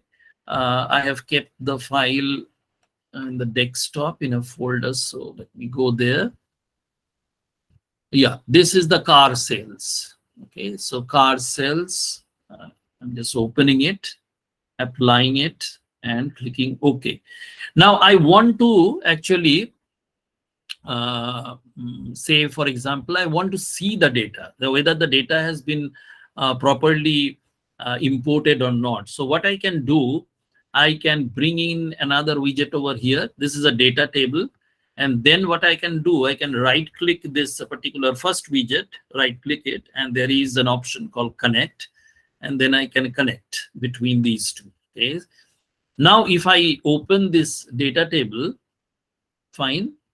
And if I click on this run, you see the entire data can be seen. Okay. The entire data. So there are 157 data with regard to several brands of cars and trucks, and this is 158th and 159th. These are the two new cases to be introduced. These are the existing cases, already data is there, and these are the two new cases. That means a new car to be introduced, a new truck to be introduced, and I need to find out as a researcher or as a marketer, I need to find out who are the closest competitor. Otherwise, I have to fight it out with everyone. I do not want to fight out with everyone. I want to price my car, price my truck in such a way. I want to configure my car and truck in such a way so that I have to face minimum competition. Okay, so that is the objective. The second widget is a field operation. So let us fix up the type of data that I am using. So I'm bringing a type widget, and then again, I'm going here and just going for the connection. So type over here, you see, these are the different kinds of data with regard to this car. Okay, so the manufacturer name is there, the model specification is there, the sales figure is there, the resale figure is there, the type of the car is there. So these are certain factors on which I will not configure my car. I will not configure on the basis of manufacturing, model, sales, resale. I will configure my car on the basis of price, engine capacity, horsepower, wheelbase, the width, the length, the carb weight, etc., fuel capacity. Okay, so these are certain things which will be actually the input value for this particular analysis. But the rest of the things are not that important. So, for this manufacturing, the role may be converted to none because this is not an input. This is also none. Regarding sales, it is not important for me. So it is also not an input value. This resale is not important for me. The type is also not important for me. But from the price, it is very important. Okay, so there is another one which is called the LN sales. It is also not very important. It can also be converted to none. Now this one, this partition basically talks about partitioning the new cases. That means the new truck and the new car from the existing cases. So over here, I want to measure it with the flag. So this is the flag component, and it should be an input. Okay, so the type of the data has to be classified. Now you see all these values are not over here. Okay, so in this value column, I need to include or I need to ensure input of values. So I have to click this read values. So if I click the read values, you see all the values will be taken up. So again, I go to apply and OK. So I have fixed up the type. Now from the modeling, I need to find out the KNN. Okay, so let me find out. Yes, this is the KNN. The nearest neighbor analysis widget. So I have connected the nearest neighbor analysis widget with the types. So let me open up. I do not want to go for a predictive model. I only want to find out the nearest neighbor. So I'm keeping the analysis very simple, not a very complex analysis. Going to the field, not changing anything. Settings, I'm using the default settings only. Identify the focal record. I am checking this box, and I am identifying the focal record for the flagged partition, the partition that I have already flagged. Okay, so I'm applying it, and then I am running it. You see, this is the result. This is the nugget that has been produced as a result. If I click this nugget, then you will see this is the result. Okay. So there is a graphical representation. This is a three-dimensional interactive graphical representation. You can actually move it, maneuver it, and you can check these two new cases. The red dots are the two new cases, and you can graphically identify who are the closest neighbors. The arrow or the link will determine. See is the distances. And if I go the nearest distance table, you see the focal record for 158 and 159, the nearest neighbor is 131, 130, and 3 for 158. So what is 158, if we may see so?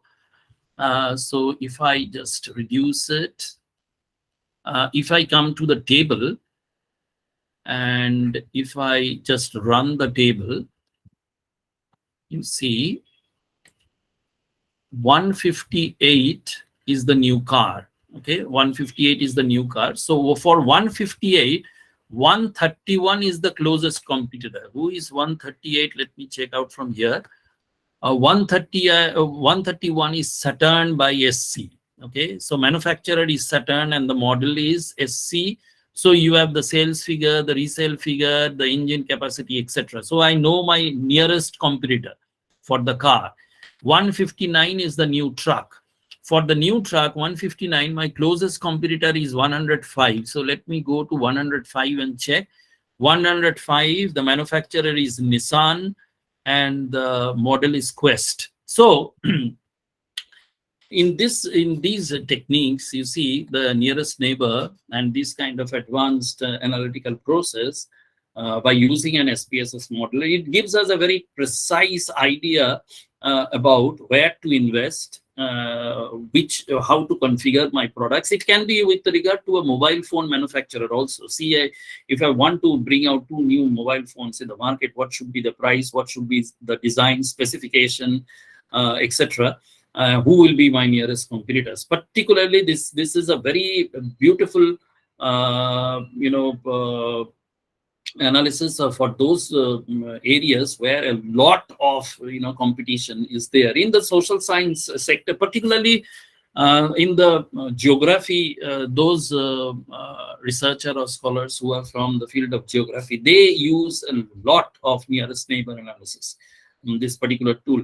And another thing to end up our discussion for the day, nearest neighbor analysis is used for one very important thing, particularly these days we are seeing for mixed method research. Many scholars are coming out with a complaint or coming out with a difficulty that there is a sample imbalance in the sample frame itself. Suppose a particular scholar has collected 100 samples, data from 100 samples, and in that particular sample frame, there are 70 males and 30 females, or 80 males and 20 females. So there is a demographic imbalance in that particular sample frame, and that particular sample is heavily biased for the male, skewed towards the male population.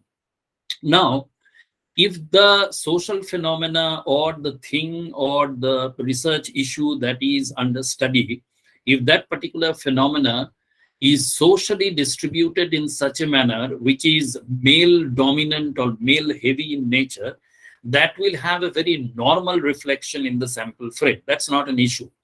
But if it is not so, and if your sample is an imbalanced sample, highly tilted towards one particular demographic factor or one particular geographical area, then you need to smooth out these samples so that it becomes, bias free. So we use machine learning these days, and we are using this k-nearest neighbor to smooth out and to normalize this imbalance sample. So we use two techniques. One is called SMOT SMOT. SMOT is basically synthetic minority oversampling technique. And the second one is a near miss algorithm based undersampling technique. So in one case, there is a oversampling. Synthetically nearest neighbors are produced to smooth out the sample imbalance. So when we are synthetically generating a sample, it is almost a closed process, which is comparable to the missing data imputation. Synthetically, when you are generating additional samples, it generates samples on the basis of closest neighbor, synthetic neighbor that the machine can identify. And then it, bridges the gap between the majority cases and the minority cases. Exactly the opposite thing happens when we go for undersampling, the near miss algorithm based undersampling technique. In this case, from the majority cases, the closest neighbors are retained and the distant neighbors are deleted, so that the majority and the minority are smoothened out and a balance between the two or the three units of the samples are maintained. So nearest neighbor analysis has become a very important analytical technique in the context of the mixed method research and multimodal data analysis. And probably we will find a lot more application of this nearest neighbor application. Unfortunately, we have to finish here because we don't have much time to deal with the details of the nearest neighbor analysis. So thank you for your patient hearing, and if you had certain